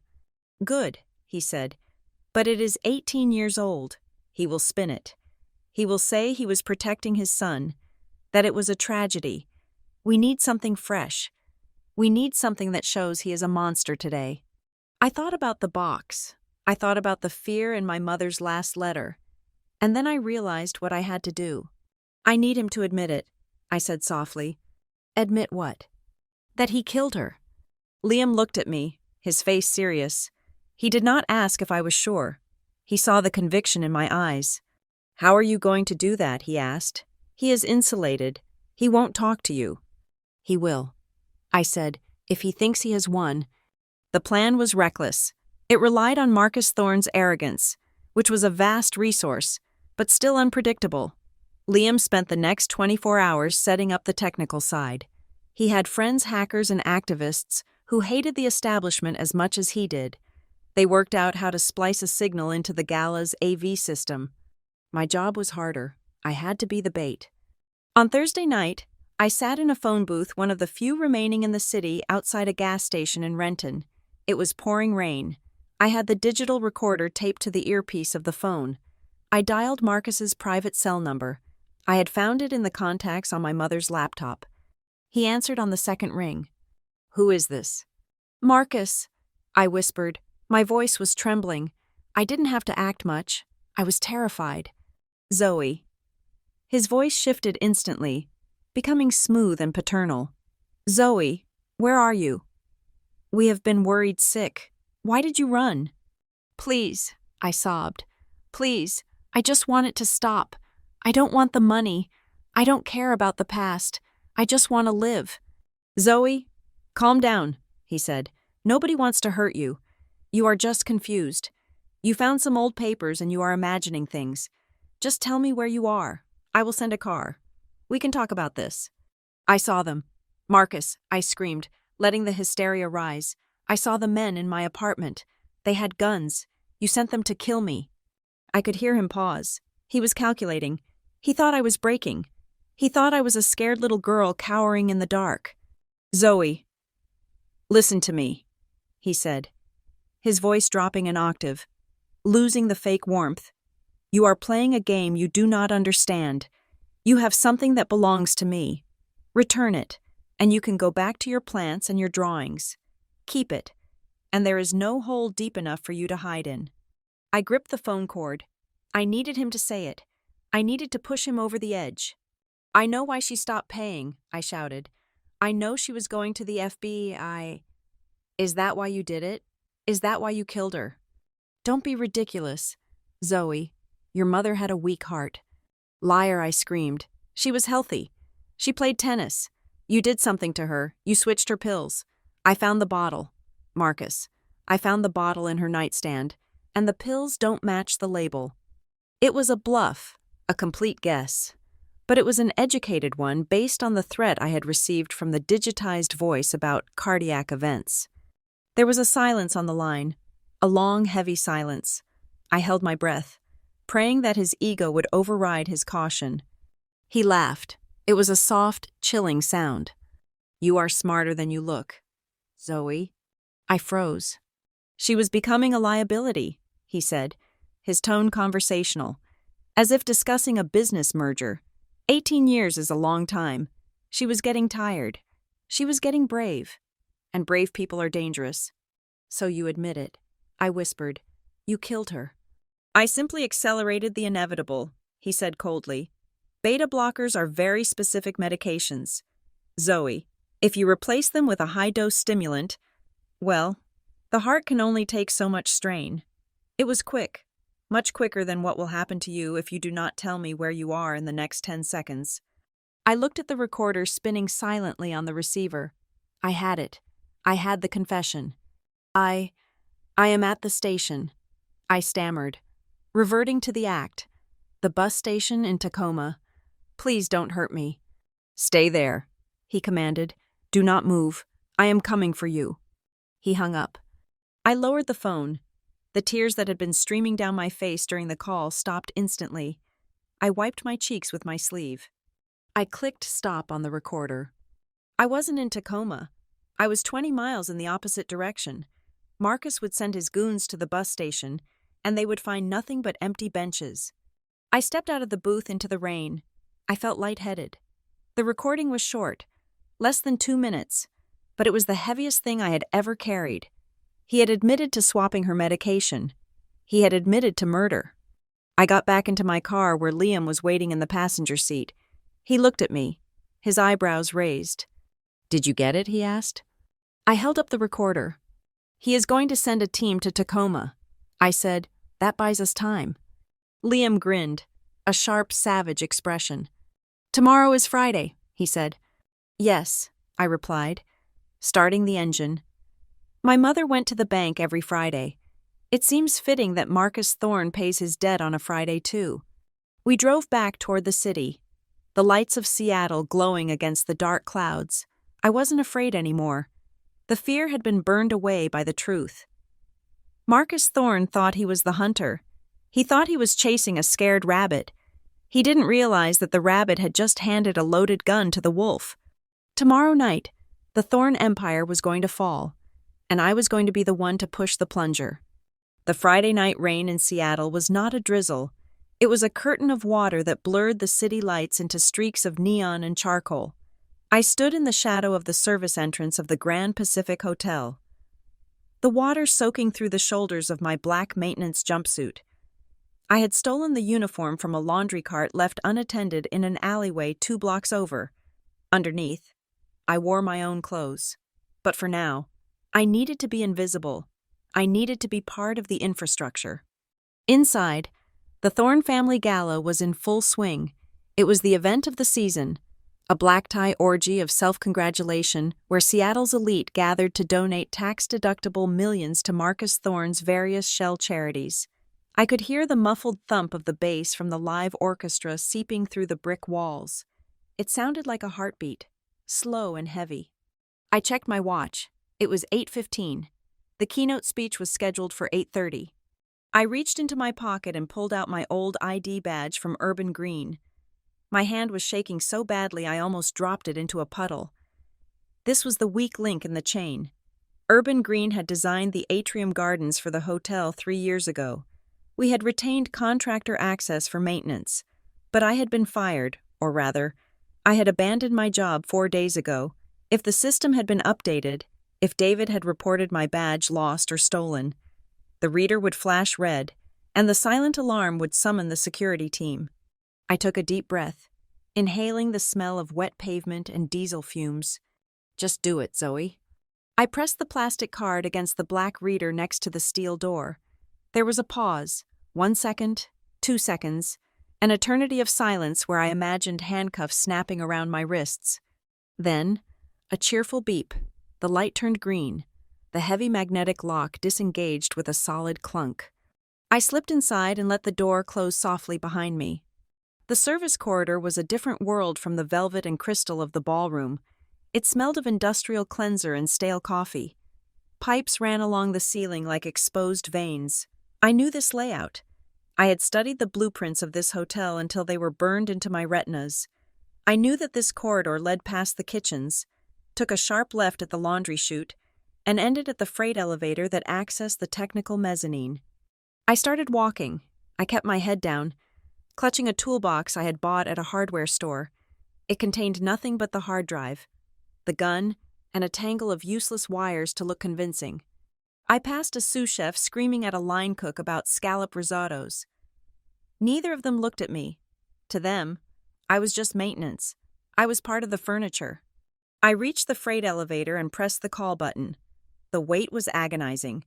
Every time a door opened down the hall, I flinched, my hand instinctively going to the heavy weight of the Smith & Wesson in my bag. I was not a spy. I was a landscape architect. I knew about soil pH and drainage gradients. Not infiltration. My heart was hammering against my ribs so hard I thought it might bruise the bone. The elevator arrived with a groan. I stepped in and punched the button for the mezzanine. The doors opened onto a narrow metal catwalk that circled the upper perimeter of the grand ballroom. Below me, the gala was a sea of tuxedos and glittering gowns. The air up here was hot, rising from the hundreds of bodies below, thick with the scent of expensive perfume and roasted meat. I could see the stage at the far end, a massive LED screen, easily 40 feet wide, displayed the logo of the Thorn Foundation, a stylized phoenix rising from the ashes. The irony made bile rise in my throat. I crept along the catwalk, staying low behind the lighting rigs. My target was the central projection booth, a glass-walled box suspended above the crowd at the back of the room. That was where the servers were. That was the brain of the beast. I was 20 feet from the booth door when the radio in my ear crackled. It was Liam. "Zoe, hold position," his voice whispered, tinny and urgent. "I am seeing increased chatter on the security channel. They have a team moving to the upper levels. I think someone saw a door sensor trip." I froze. I was exposed on the catwalk. To my left was a 40-foot drop to the ballroom floor. To my right was a solid concrete wall. "Where are they?" I whispered back. "Coming up the east stairwell. You have maybe 30 seconds. Panic, cold and sharp, flooded my system. I looked around frantically. There was nowhere to go. If I ran for the booth, they would see me. If I went back to the elevator, I would run right into them. My eyes landed on a large HV AC return vent set into the concrete wall about 3 feet off the ground. The grill looked heavy, but it was my only chance. I pulled a screwdriver from my pocket. My fingers were slippery with sweat. I undid the bottom 2 screws. They fell, clattering onto the metal grating of the catwalk. The sound was like a gunshot in the quiet mezzanine. I winced, waiting for a shout from below, but the music drowned it out. I pried the grill open just enough to squeeze through. It scraped against my hip bone, painful and raw, but I shoved myself inside into the dark, dusty throat of the building. I pulled the grill back into place just as the stairwell door burst open. I held my breath. I was lying in a layer of gray dust that smelled of ancient lint. Through the slats of the grill, I could see 2 men walk onto the catwalk. They were not hotel security. They wore earpieces and suits that bulged at the waist. Marcus's men. "Clear on the east side," one of them said. "Check the booth," the other commanded. They walked right past me. I could see the shine on their shoes. I pressed my hand over my mouth to stifle the sound of my own breathing. If they had a flashlight, if they looked down and to the left, it was over. I would be dragged out, and I would disappear. There would be no trial. I would just be another loose end that Marcus Thorne clipped. They rattled the door of the projection booth. It was locked. "It is secure," the first man said. "Must have been a glitch with the sensor. This damp weather plays hell with the circuits." "Fine," the second man grumbled. "Let's get back to the perimeter. The boss is up in 10 minutes. He wants eyes on the floor, not up here chasing ghosts." They turned and walked away. I waited until the heavy steel door of the stairwell clicked shut before I let the air out of my lungs. I was shaking. Not a little tremor, but a violent, full-body quake. I wanted to cry. I wanted to crawl out of this vent and run until my legs gave out. I was terrified. But then I thought of the box. I thought of the pills in the nightstand. I thought of my mother, alone in her house, her heart racing as the drugs took hold. Knowing she had lost, I pushed the fear down. I packed it into a tight, hard ball in the pit of my stomach. I kicked the grill open and crawled back out onto the catwalk. I brushed the dust off my jumpsuit. I moved to the projection booth. The door was locked, but it was a standard keypad. Liam had given me a device, a small black box with a USB LED. I plugged it into the electronic lock. "Cycling codes," Liam whispered in my ear. "Give me 10 seconds." The numbers on the lock flashed rapidly. 5 seconds, 7 seconds. Click. The light turned green. I slipped inside the booth. It was empty. The technicians were likely on a break before the main speech, or down on the floor coordinating the cameras. The room was dominated by a bank of servers and a mixing desk that looked like the cockpit of an airplane. Through the slanted glass window, I had a perfect view of the stage. Marcus Thorne was walking up the steps to the podium. The applause was thunderous. He looked regal. He waved to the crowd. That practiced. Benevolent smile plastered on his face. I approached the main server tower. I found the input port. I reached into my bag and pulled out the master drive. Just as I was about to plug it in, the door to the booth opened. I dropped to the floor, scrambling behind the mixing desk. I curled myself into a ball, hugging my knees, praying that the shadows would hold me. 2 men walked in. "God, it smells like stale electrons in here," a voice said. I knew that voice. It was slurred, arrogant, and thick with entitlement. Julian Thorne. "Come on, Jules. You can't smoke in here," another voice said. "The smoke detectors will trip the deluge system." "Relax, Mike," Julian laughed. "I own the building, or my dad does. Same thing. Besides, I need to take the edge off. Listening to the old man drone on about moral compasses makes me want to vomit." I heard the flick of a lighter. The smell of high-end tobacco filled the small room.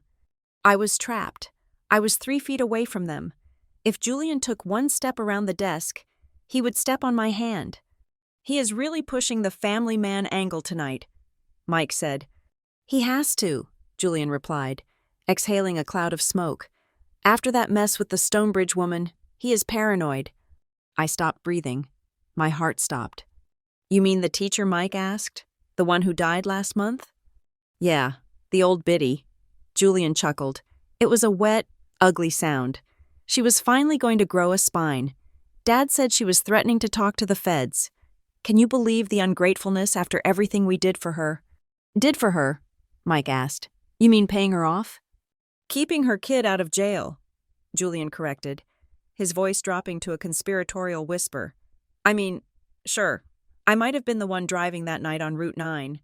I was a little buzzed. Okay, I was wasted. But that girl Zoe, she was a nobody. Dad fixed it. He cleaned up the mess. He made sure the nurse Elena played ball. And then he took care of Elena when she stopped playing." "Took care of her?"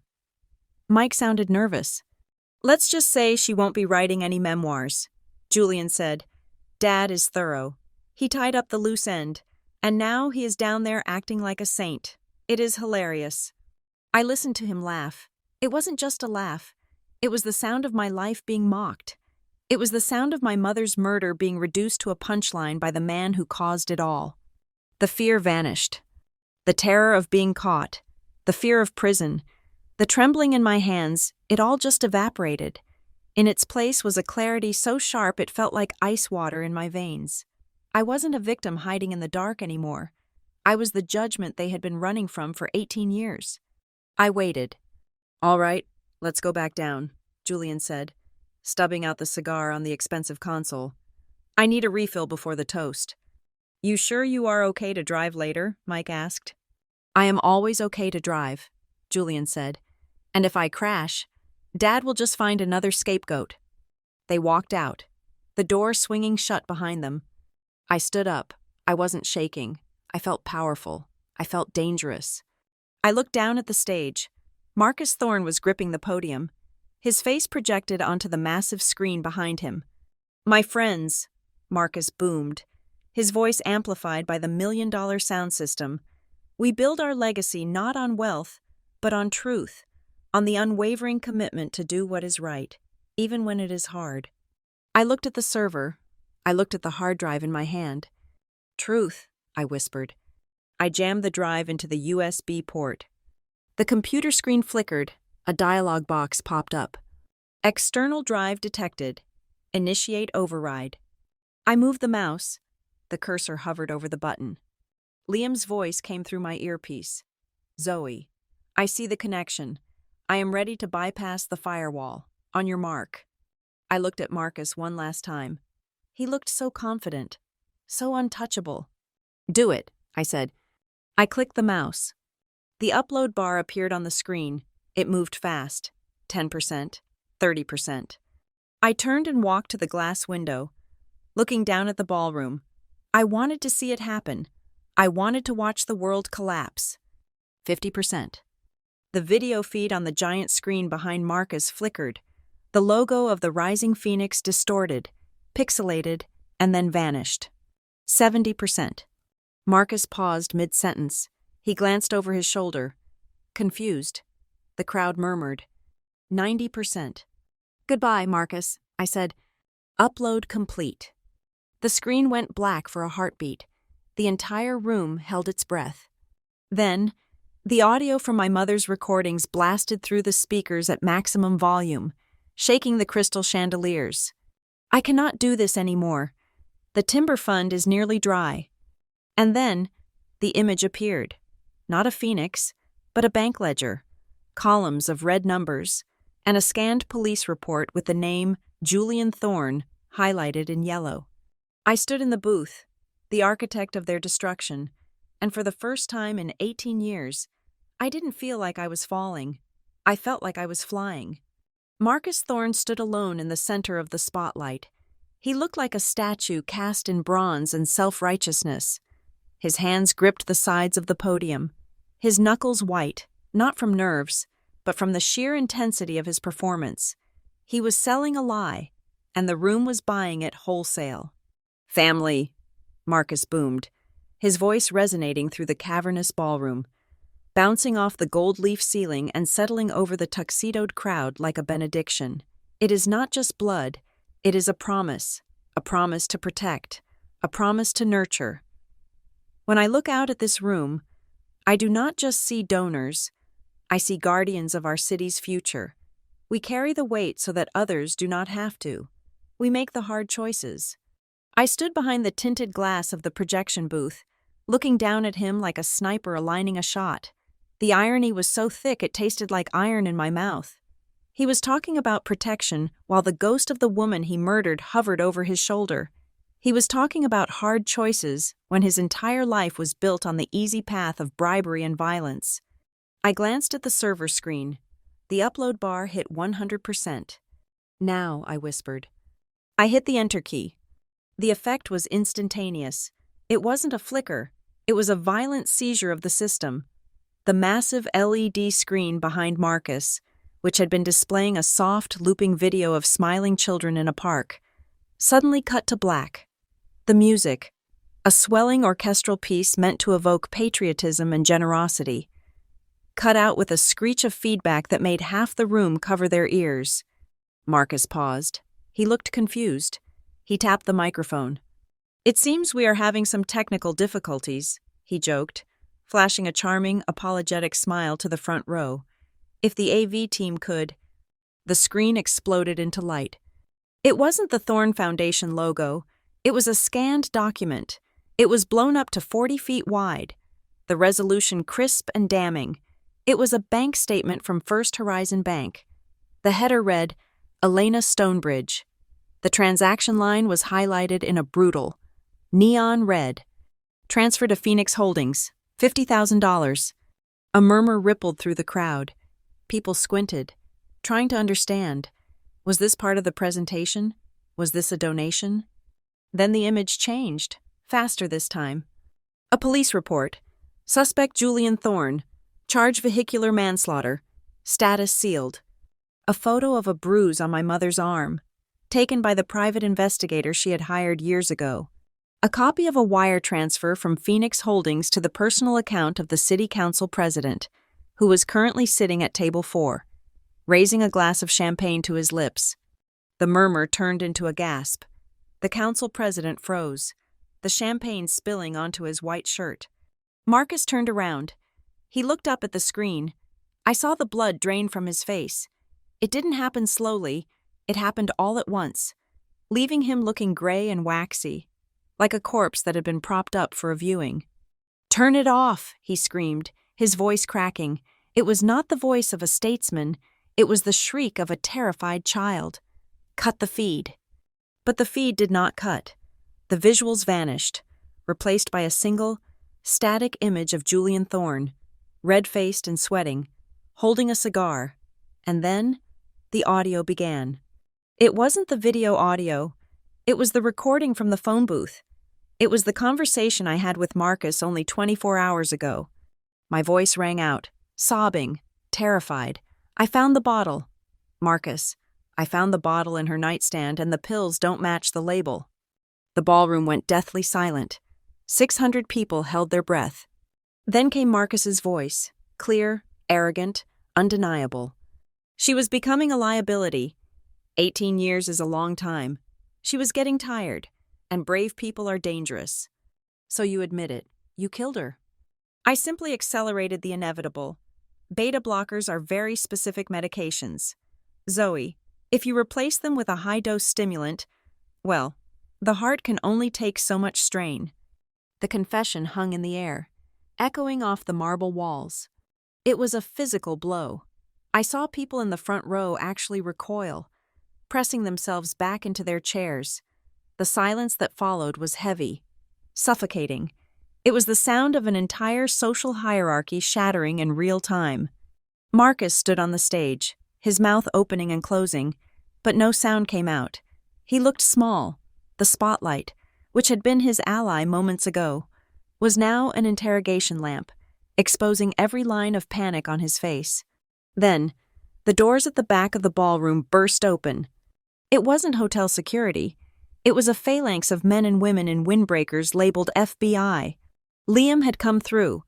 He hadn't just called the local police, he had gone straight to the federal field office in Portland, bypassing Marcus's local network of corruption entirely. Federal agents remained seated, a voice bellowed over a megaphone. The spell broke. The room erupted into chaos. It wasn't just panic. It was a stampede. Seattle's elite, the people who prided themselves on decorum and grace, were scrambling over each other to get to the exits. Chairs were overturned. Crystal glasses shattered on the floor. Women in ball gowns were shoving past waiters. Marcus Thorne snapped. He didn't surrender. He didn't try to explain. He ran. He leaped off the stage, scrambling down the stairs with a desperate, animalistic energy. He was heading for the side exit, the VIP door that led to the private parking garage. He almost made it. He was 10 feet from the door, but standing in his way was a group of men. I recognized them. They were his board members, his partners, the men who had profited from his dirty money for years. Marcus reached out to them. "Help me," he screamed. "Get me to the car." But they didn't move. They stood like a wall of ice. One of them, a man I recognized as the CEO of a major tech firm, stepped forward and shoved Marcus back. "Get away from us," he snarled. "We don't know you." They were rats. The ship was sinking, and they were cannibalizing the captain to save themselves. Marcus stumbled back, losing his balance. He fell to the floor, his expensive tuxedo tearing at the knee. He looked up, and he saw the agents closing in. He looked up at the balcony. He looked right at the glass window of the projection booth. He couldn't see me in the darkness, but he knew I was there. He screamed my name. "Zoe. You ungrateful bitch, I gave you everything." 2 agents tackled him. It wasn't gentle. They drove him into the carpet, twisting his arms behind his back. I heard the snap of zip ties. The man who had ruled this city for 2 decades, who had treated human lives like chess pieces, was face down in the dirt, subdued by a 25-year-old agent who looked bored. I watched it all. I expected to feel joy. I expected to feel a surge of triumph, a fist-pumping moment of victory, but I didn't. I just felt tired.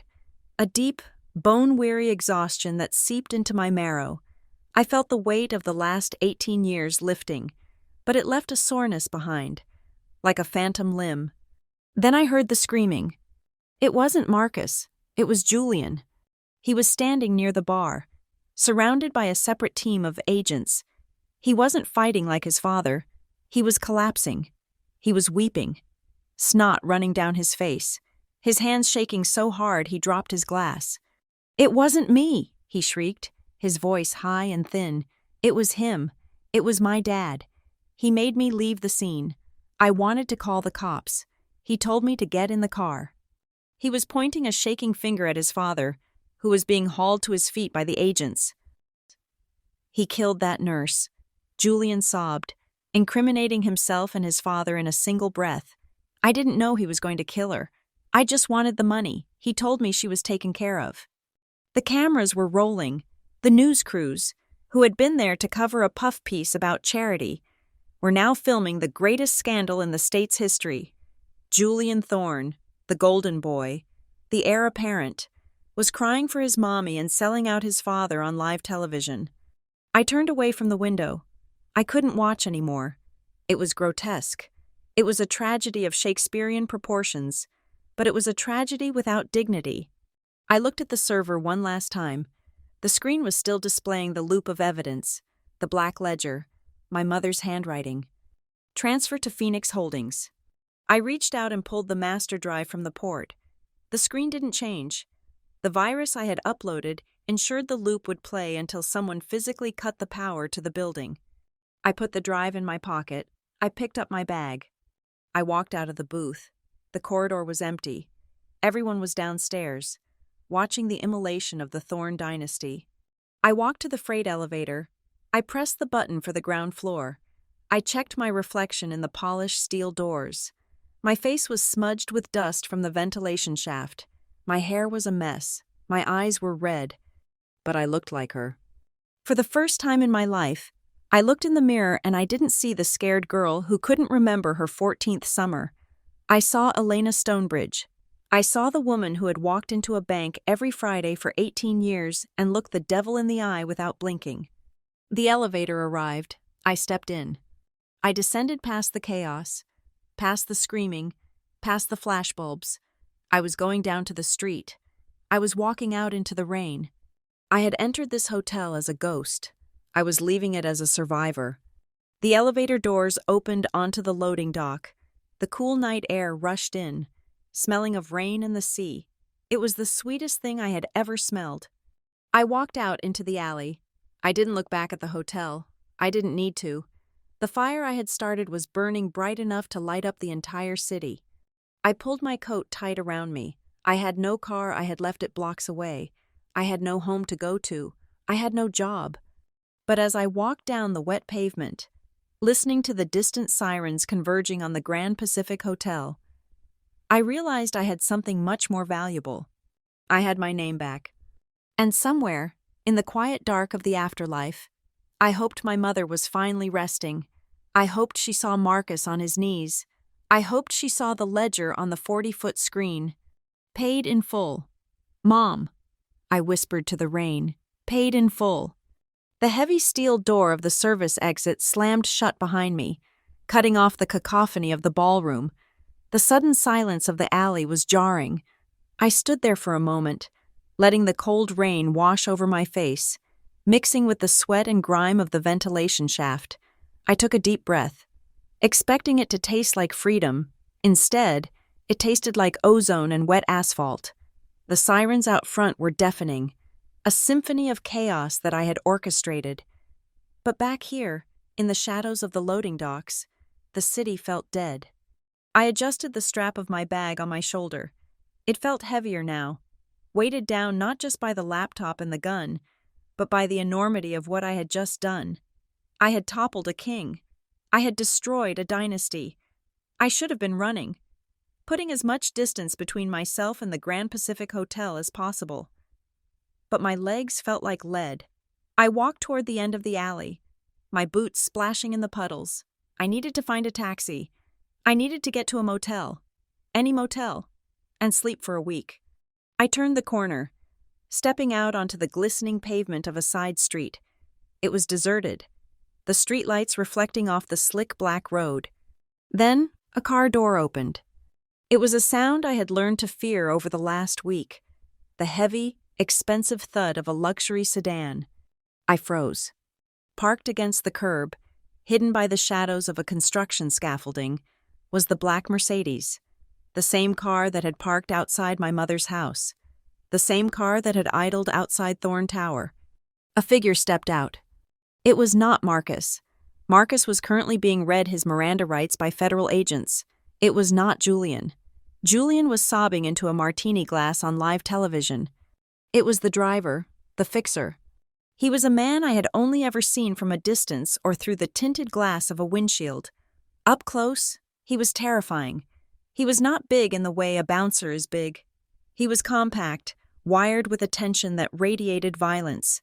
His suit was immaculate, untouched by the rain or the chaos inside. His face was a blank slate, devoid of anger, devoid of panic.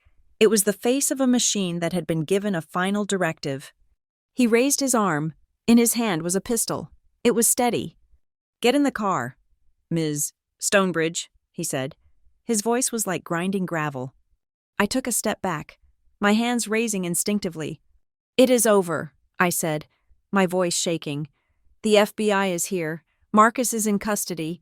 You do not have to do this." He did not blink. He did not look at the hotel where the flashing blue lights were painting the walls. He looked only at me. "Mr. Thorn might be in custody," he said calmly, "but my job is not finished until you are removed from the equation." He wasn't doing this for money. I realized it with a jolt of horror. He was a zealot. He was the true believer, the man who had cleaned up Marcus's messes for 20 years not because he was paid to, but because he belonged to Marcus. He was the dog who would bite even after the master was dead. "Get in the car," he repeated, "or I will leave you here on the pavement. It makes no difference to me." I looked at the gun. It was pointed at my chest. I looked at the street. It was empty. No witnesses. No saviors. Liam was inside, celebrating. The police were busy with the main event. I was alone. I walked toward the car. My legs moved on their own, driven by the primitive instinct to survive another 10 seconds. He opened the rear door. I slid onto the leather seat. It smelled of pine air freshener and something metallic. He slammed the door and got into the driver's seat. The locks engaged with a decisive click. We pulled away from the curb, sliding seamlessly into the dark traffic of the industrial district. He didn't drive fast. He obeyed the speed limit. He used his turn signal. It was maddeningly normal. "Where are we going?" I asked. My voice sounded small in the quiet cabin. "Somewhere quiet," he said, his eyes meeting mine in the rearview mirror. "Somewhere the tide will take care of the rest." He was going to kill me. He was going to drive me to a pier or a remote stretch of coastline, put a bullet in my head, and dump me into the Puget Sound. I would be just another missing person, another tragedy in a city full of them. I looked down at my bag. It was on the floor between my feet. I could see the outline of the Smith & Wesson through the leather. I had never fired a gun. I didn't even know if the safety was on or off. My mother had filed the serial number, but had she oiled the mechanism, would it even fire? I reached down slowly, pretending to adjust my shoe. My fingers brushed the zipper. I needed time. I needed him to look away. I needed to break his concentration. Physical force would not work. He was a professional killer. I was a landscape architect. If I tried to struggle, he would snap my neck before I could scream. I had to use the only weapon I had left, the weapon my mother had taught me to use in that final letter. The truth, or rather, a weaponized version of it. "You know he sold you out." "Right," I said. I sat back up, looking directly at his reflection in the mirror. He didn't flinch. He kept his eyes on the road. The windshield wipers swished back and forth, a hypnotic rhythm. "Mr. Thorn is a great man," he said robotically. "You ruined him. You ruined everything." "He is a rat," I spat back, forcing my voice to sound arrogant, forcing myself to sound like Marcus. "Do you think he protected you? Do you think he kept your name out of the files?" He didn't answer, but I saw his eyes flick to the mirror for a fraction of a second longer than necessary. I saw the ledger. I lied. I pushed the lie forward, weaving it into the fabric of reality. I saw the immunity deal Marcus signed 2 years ago. He keeps a file on everyone. Julian, the partners, and you, especially you. He tightened his grip on the steering wheel. The leather creaked. "You are lying," he said. "Am I?" I challenged. "Who do you think did the dirty work? Who drove the car? You. Who threatened the witnesses? You. Marcus sits in his tower and signs checks. You are the one with blood on your hands. And in the files I just gave to the FBI, there is a folder labeled The Cleaner. It has your name on it. It has your address. It has photos of you." The car swerved slightly, just a few inches. He corrected it instantly, but the armor had cracked. "He wouldn't," the man whispered. It was the first sign of emotion I had heard. Doubt. "He did." I pressed, leaning forward, my hand creeping into my open bag, my fingers wrapping around the cold steel handle of the revolver. "He set you up as the fall guy. Why do you think he sent you after me tonight to save him? No. He sent you away so you wouldn't be there when he cut a deal. He is probably trading your name for a lighter sentence right now." "Shut up," he shouted. He took his eyes off the road. He turned his head, just for a second, to scream at me. His face was twisted in a mask of rage and betrayal. That was the mistake. We were doing 50 miles an hour on a wet curve. I didn't think about the physics. I didn't think about the seatbelt I wasn't wearing. I just reacted. I lunged forward between the front seats. I didn't go for the gun yet. I went for the wheel.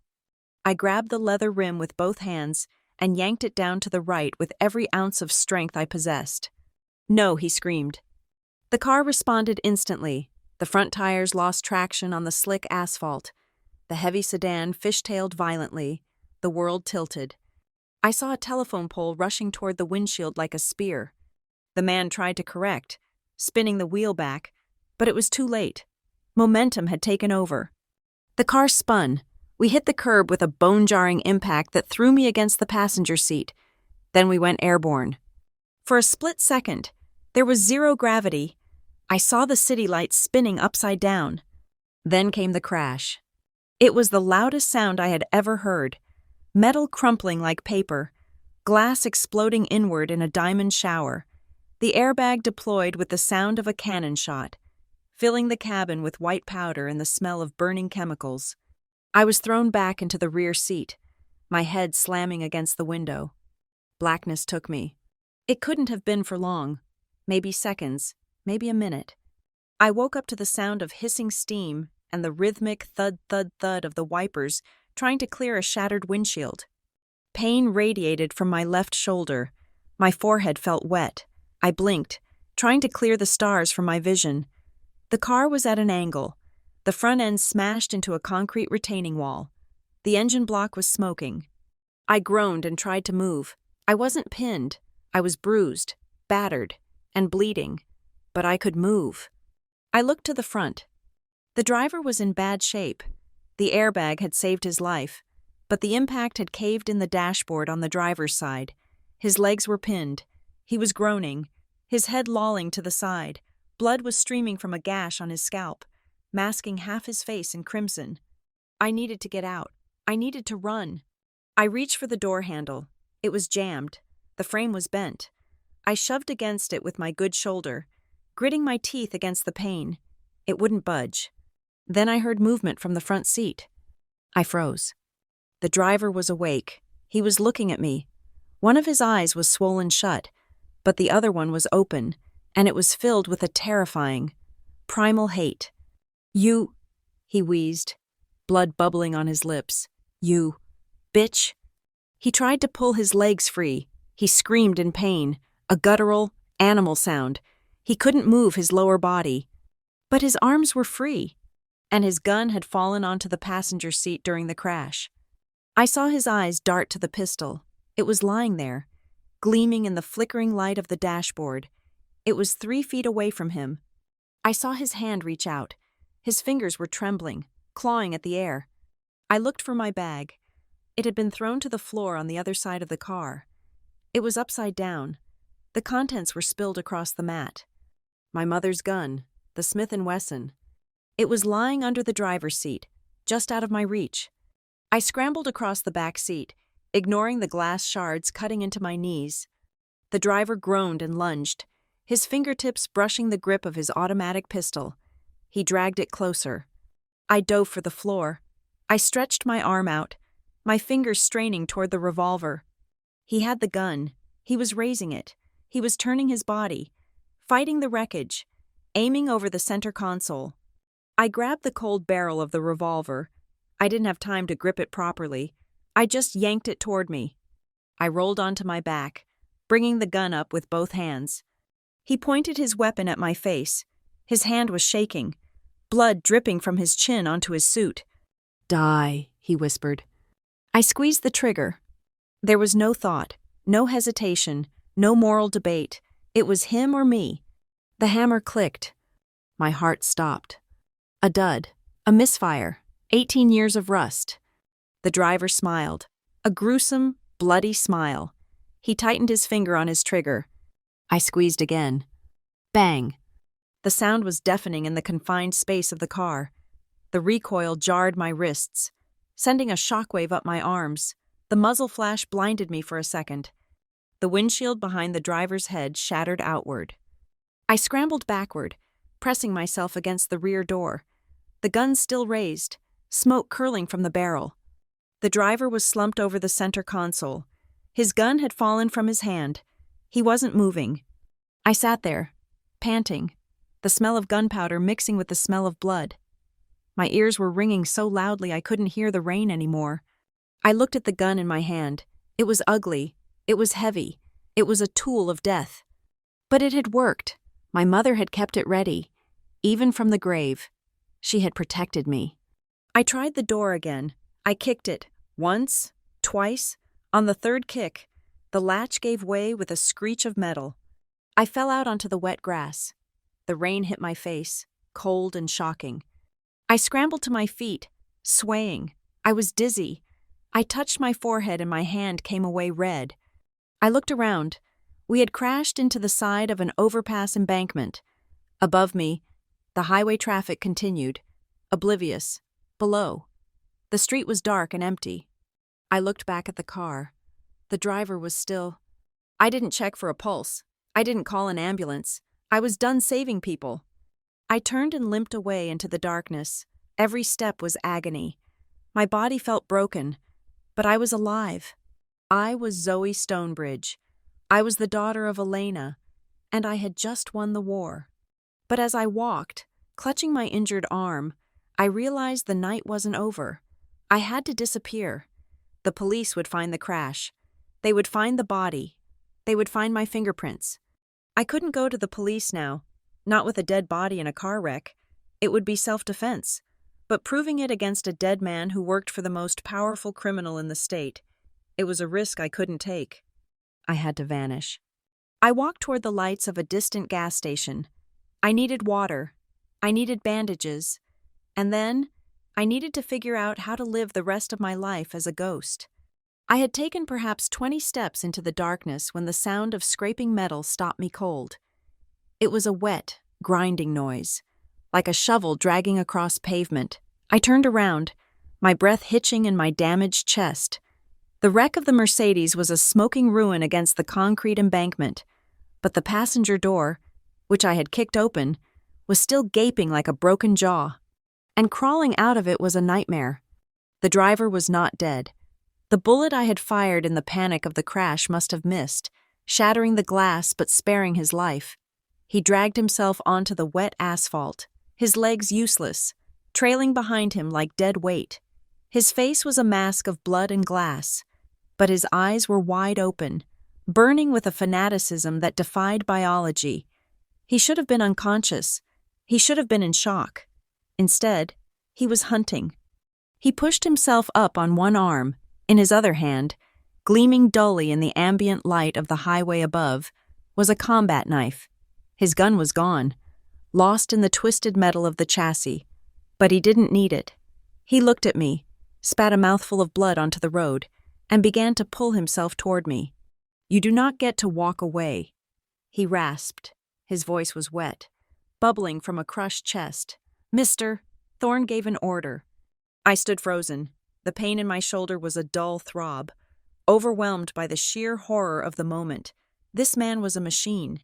He was the physical embodiment of the control Marcus Thorne had exerted over my family for 18 years.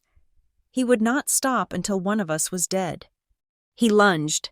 It was a clumsy, desperate movement, dragging his broken body across the wet grass, the knife slashing at the air between us. I stumbled back, my boots slipping in the mud. I fell hard, landing on my elbows. The impact jarred my bones. He was closing the distance. 5 feet, 4 feet. He raised the knife, his teeth bared in a rictus of hate. I scrambled backward, my hand groping for the bag I had dragged with me. My fingers brushed the cold steel of the Smith & Wesson.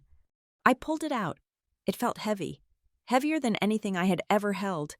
I raised it. My hands were shaking uncontrollably. "Stop," I screamed. He didn't stop. He didn't even blink. He was 3 feet away. I could smell the copper tang of his blood. I could see the intent in his eyes. He was going to carve me open right here on the side of the road. I tightened my grip on the revolver. Time seemed to warp, slowing down into a series of crystal-clear frames. I saw the rain droplets suspended in the air.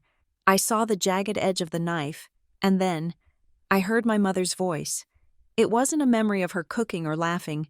It was the voice from the letter, the voice of the woman who had spent 2 decades preparing for war.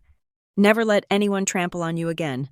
She hadn't given me this gun to commit murder. She had given it to me to draw a line in the sand. She had given it to me so I could choose who I wanted to be. And I was not Marcus Thorne. I was not a killer who disposed of problems. I was a survivor. I took a deep breath. Steadying my hands, I lowered the barrel 3 inches. I squeezed the trigger. The gunshot was a crack of thunder that silenced the rain. The bullet didn't hit his chest. It didn't hit his head. It tore through his right thigh, shattering the femur. The driver screamed. It was a sound of pure, unadulterated agony that tore through his resolve.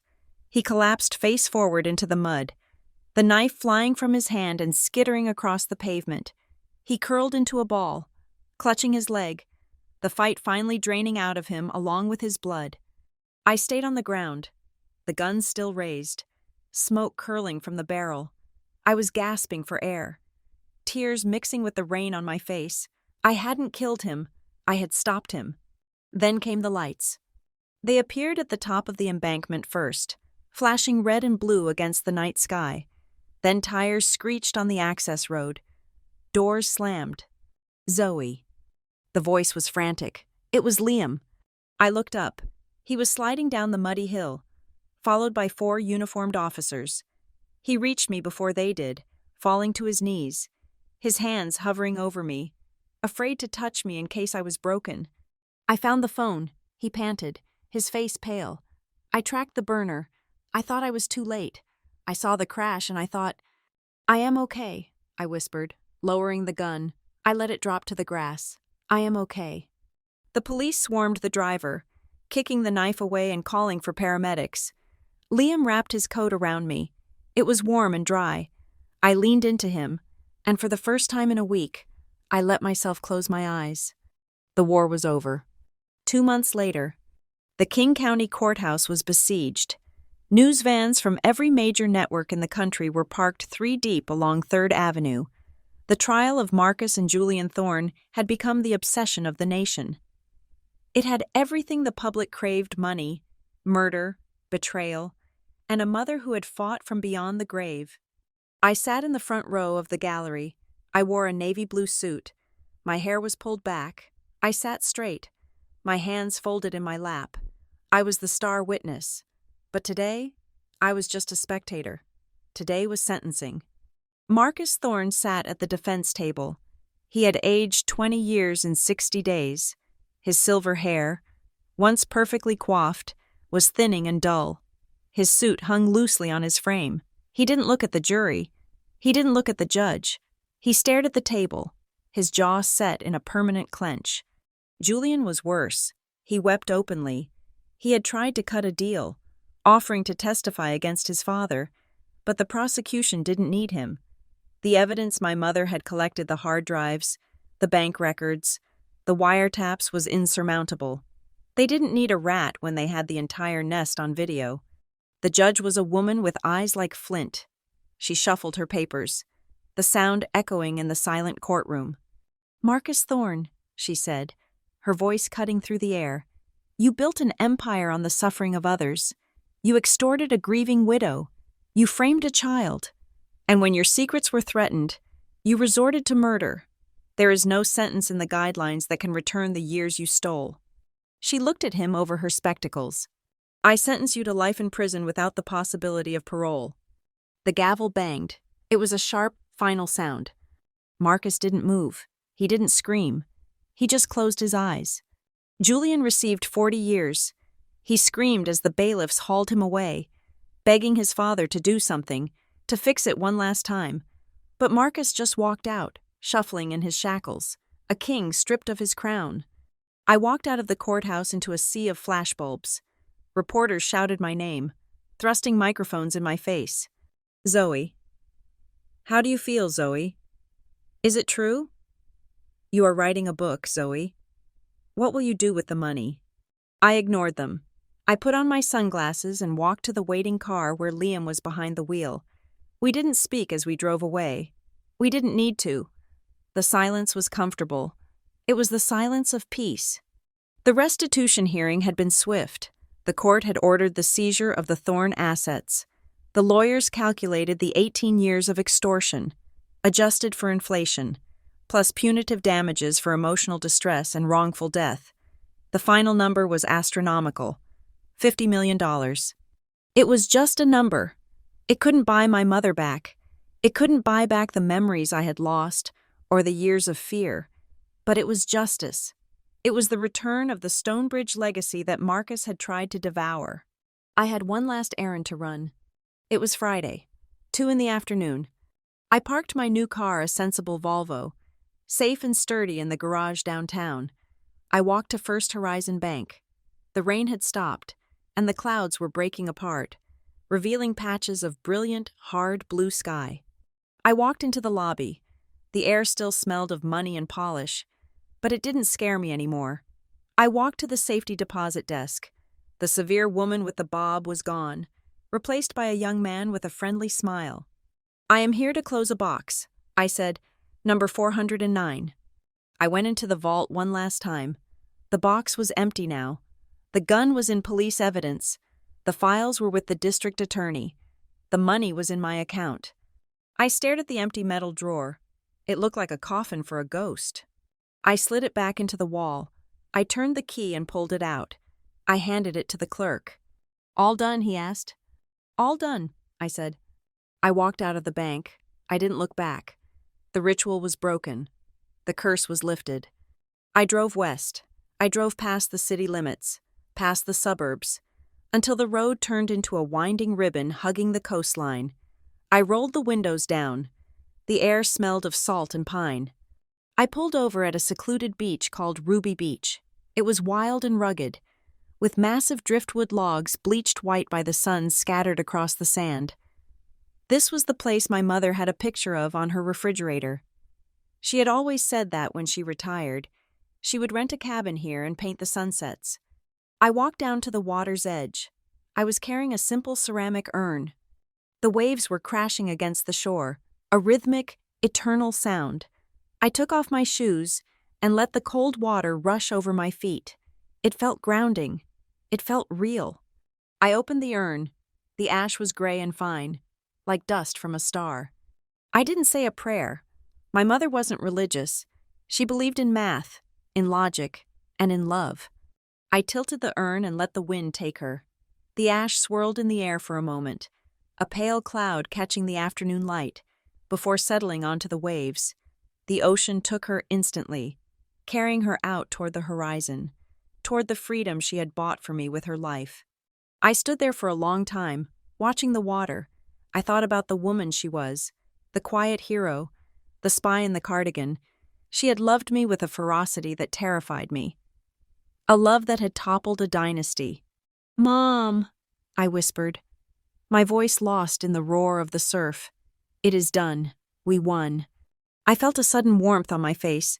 The sun had fully broken through the clouds. It was blindingly bright, reflecting off the wet sand until the whole world looked like it was made of gold. I wiped my eyes. My hands were steady. They hadn't shaken in weeks. I walked back to the car. I sat in the driver's seat and looked in the rearview mirror. I saw my own eyes. They were older now. They had seen things that no one should have to see, but they were clear. I started the engine. I wasn't going back to Seattle. Not yet. I had $50 million and a whole world to see. I had designs in my head for gardens that didn't exist yet. Parks where people could feel safe and at peace. I put the car in gear and pulled onto the highway. The road ahead was empty and wide open. I wasn't Zoe the victim. I wasn't Zoe the fugitive. I was Zoe Stonebridge. And for the first time in 33 years, the story was mine to write. Thank you so much for listening to this story. It has been a long journey for Zoe, and I hope you felt every moment of her fight for justice. I would love to know where you are tuning in from today. Are you listening from a rainy city like Seattle, or somewhere with bright sunshine? Please leave a comment below and let me know your location and your thoughts on Zoe's revenge. If you enjoyed this story, please subscribe to the channel Family Revenge Stories. Hit the like button and give us a hype so this story can reach even more people. Your support means the world to us. See you in the next video.